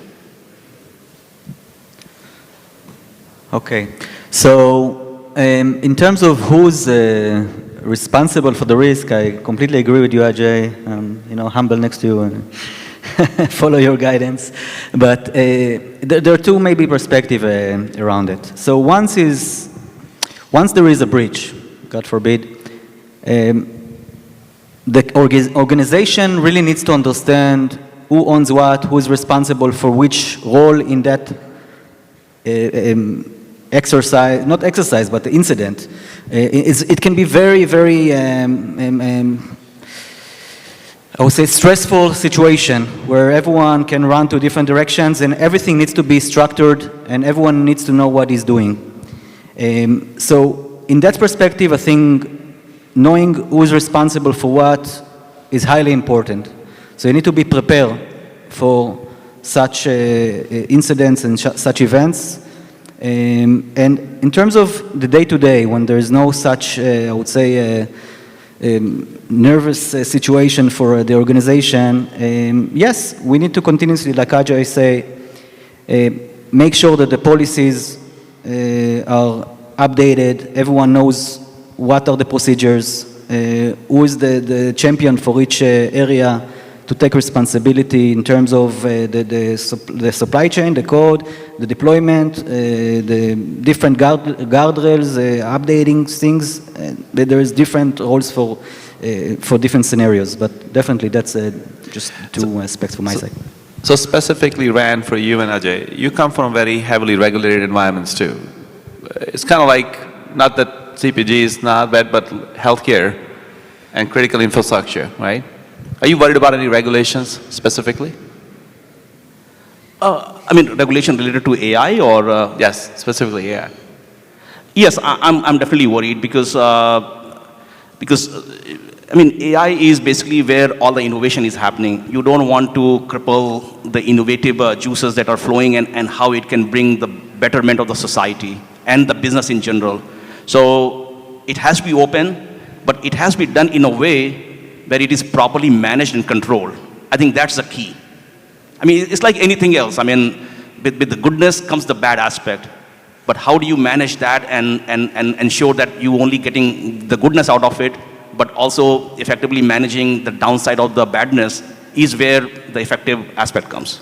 And the reason why I asked that question, I was in London last October, and by February this year, when the European Union AI Act came in force, most of the organizations across the board, financial services, energy utilities, everyone was struggling because they had to meet or have to be compliant with that, but they had no clue what are they going to be compliant with. And of course, lucky for us, in the US we don't have a regulation, but I'm not sure if it's a lucky or a good thing or a bad thing, right? Because we have other regulations like HIPAA and PCI and other things, but not necessarily on the AI, minus in the Europe and other parts of the world that's really doing it. That being said, in terms of like the governance around the AI, right, and understanding of the AI, are there programs in place in your groups, in your organizations, that are training people, that are educating, creating awareness, or putting some kind of structure around how the business will leverage AI, and to a degree? I think I kind of gave away the answer in the previous question, but the governance structure is the AI Catalyst program, and nobody can go and adopt something without the approval of this team. I think it's very important for every organization. I think Curtis was talking about it in the previous panel where he said, whether you like it or not, it is here. And I give this example of, if you have ice cream in the refrigerator and you don't lock it down, your kids are going to go and pick it out anyway if it's accessible to them, right? AI is like that. If you make it accessible to your organization that anybody and everybody can adopt it and bring it in, then you're bringing the risk in. But to Ajay's point, it's important to have those guardrails and the guidance that they cannot do that. And there are, with the action comes the repercussion as well. So if everyone is educated, just like cyber security policies, I think we'll be in a better place in guarding our own organizations. Just out of curiosity, by the way, since you're CPG and US Foods, does your AI-enabled refrigerator tell you when the food is about to expire?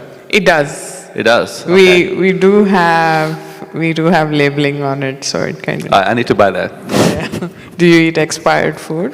I don't eat. I have to throw a lot of wastage. All right. With that, I'm going to open up to the audience. I do have one last question, but any questions from the audience for this panel? I think there's a question over there. Okay.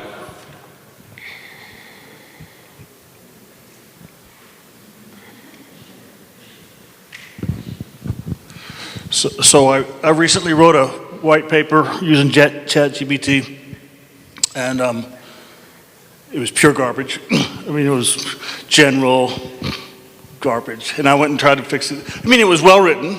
There was a lot of information in it, but it wasn't really insightful. But I published it anyway because we needed to get something out on the web, blah, blah, blah. So with that introduction, my question is for you when you talk about bias, especially training bias in the algorithms. So there's this reinforcement loop happening, right? So people, like what I did, take ChatGPT, write something, put it out there, and now it becomes part of the training data corpus, right? And then, so that one paper won't have an impact, but as we start doing it, I'm gonna quit doing it, but as we start using ChatGPT or generative AI outputs, especially when it's agentic, and then publishing it, and it gets back out in there, How long do you think, or do you think it will happen where you start getting some of those biases that kind of run off? Or things that just show up in the information that we kind of put in there, the biases, and then we don't even know what's happening? Anybody? First of all, it's a good question, and it's probably going to influence our daily life and business operation for the long run. But there are tools today, at least some tools that I have added that are capable of vetting and testing bias issues within LLMs and the output. Again, I'm more on the security side, but I can tell you that it's part of it in a way. But I can tell you that there are some tools that companies are using, and more than that, they're doing much more extended testing than that. But that's part of it. So, short answer. Are there like known tools that are doing that, or like which tools? Tools, for detecting the bias, etc. You're asking what are the tools? Are there some known products out there that are doing that? We'll get on it one-on-one, but one of them is sitting here. So short answer is yes. There are technologies now, just like how you test your applications, infrastructure, devices for the vulnerabilities. Consider this as vulnerabilities or the risk within AI, like bias, toxicity, misinterpretation. There are technologies now that actually do this level of testing. Of course, it's not 100% accurate, so you define the percentages because it's subjective, right? One thing I'll say, like to simplify this whole thesis of AI, imagine AI did not create the data on which it's trained. AI was fed with the data and consumed the data and is interpolating all that. So we used to have the term garbage in, garbage out.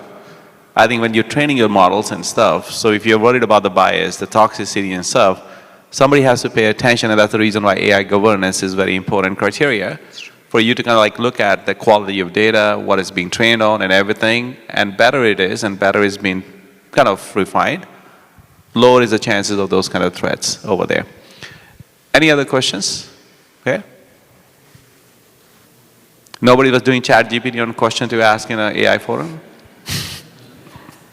That would have been an easy one. Please. I got just a real quick question. More than anything else, we're talking about AI and Gen AI, more on the side of ChatGPT, but the question really is going to be on using AI to improve the quality of the business. Now, in doing that, do you outsource the AI that you need to companies like Palantir, CrowdStrike, or do you create your own LLM and define it with your own ontology? Go ahead, Ajay. Yeah, I mean, it depends. It's a great question because if you want to leverage AI, it depends on what type of outcomes are you looking for. Now, you mentioned about the CrowdStrike and cybersecurity perspective. I think it probably benefits a lot if you are leveraging some of the insight which are being generated outside in the larger public LLM without having your data and then using that to drive the insight of your own organization. But when it comes to your own organizational insight that you want to drive, that's where you cannot put your data into a public LLM because then it is going to create a challenge, issues, privacy, and all sort of aspect. So now you have to create your own version of AI, which I will call it as SLM, small language model. And then you use the public AI or LLMs and use the APIs to keep learning so it becomes perfect. So, I mean, those are all different approaches, but can it provide like a perfect outcome? In some cases, maybe. In some cases, it may require even more and more training. That's where you have to look for the biases and keep eliminating the biases by improving the models and having a better quality of data as part of that. Cool. So I know I have a couple minutes left now. So I want to wrap it up with one last question here. What advice would you give to the peers, to the community over here who are looking to scale AI within their businesses, but also want to not compromise the trust and the security? Any advice? I'd say don't resist it. Adopt it because it only can bring value to the organization, but put in the effective guidance and guardrails around it. Yeah, so last year, my organization embarked on this AI journey, and I will say it was rough in the beginning because we saw like how it was slowly getting wild west. So we had to very quickly come and put some structure and some controls there. So and I will share from those learning 3 things that comes to my mind. Number 1, prioritize the transparency. It is going to be very, very important because when you are developing your model, what data is coming, who's the owner of data, what's the authenticity of the data, that becomes a very important. And if we don't have a transparency, then any outcome from the AI, you can't trust. The second thing is embedding the ethical principle in your AI journey early on. Because you don't want people to be taking somebody else's intellectual property that may put your organization in harm. And now they are getting sued for something that, and then the last thing, having a very strong governance. I mean, Kala talked about the governance. Governance is going to be a key, and the governance cannot be driven out of the IT organization. Governance has to be a cross-functional, business-driven structure where you have people from legal, from business side. Of course, IT, CIO or CISO, they are probably going to be leading some of those aspects, that governance team, but it has to have a participation from all the other aspects. So my answer is usually depends on the industry, of how regulated is that industry and the company that you're at. But when it's specifically in the industry that I'm at, the telco industry, which is highly regulated, in fact, it's part of our whole critical infrastructure, and it's going to be even more critical now with the 5G, which is not going to provide only communication, but also operation of many functionalities around us, like I mentioned, smart cities and manufacturing, etc. AI will open another attack vector, okay? So as a company that is providing such solutions for the telco, our approach is to build everything inside. We do not include any third party. We build everything, the LLMs, everything inside, and we using only the internal data of the organization. And as well, we can no longer, you spoke about governance, we can no longer rely on once in a annual or a quarterly audit or a risk assessment. And same goes also to ongoing monitoring capabilities, but everything needs to be continuous. Everything needs to be in real time and to provide visibility on the different gaps across the organization, including the AI, which is one of the tech vectors today, especially when we believe and we see how it grows. When script kiddies, what we call the hackers with the low capabilities, can suddenly in 2 years become can have a nation state capability, who knows? Okay, so we need to be ready, we need to be prepared, especially in such industries which are highly critical. So I'll make it not to scare people, but it's very real thing happening right now, especially for the organizations that are in the regulated industries or working with like countries like Europe and all, which have laws and regulations around it. There is a whole concept of the data breach or the data privacy. Now, given the AI being used, the infiltration into the data and how the organization is using it have been expanded.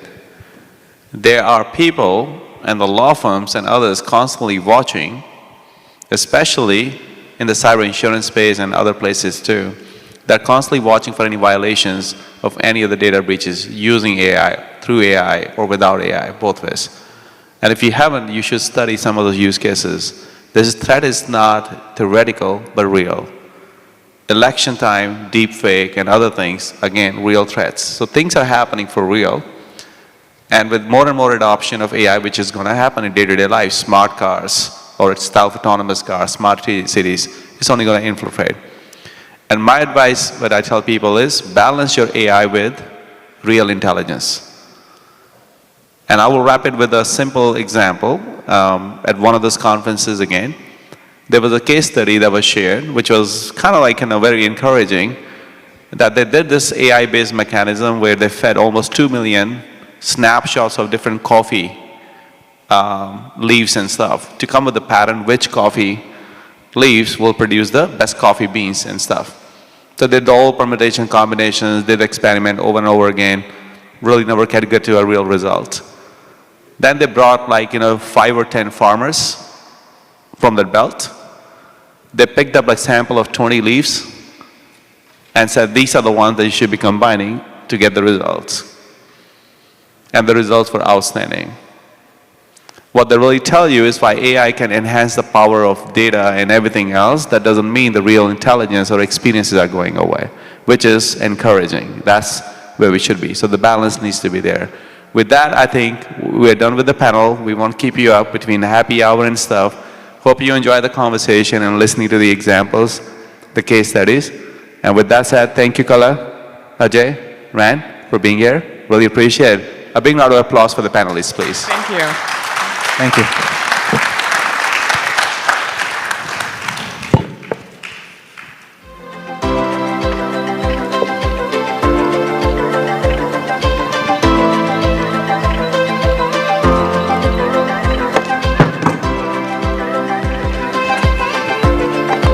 Well, that's a wrap.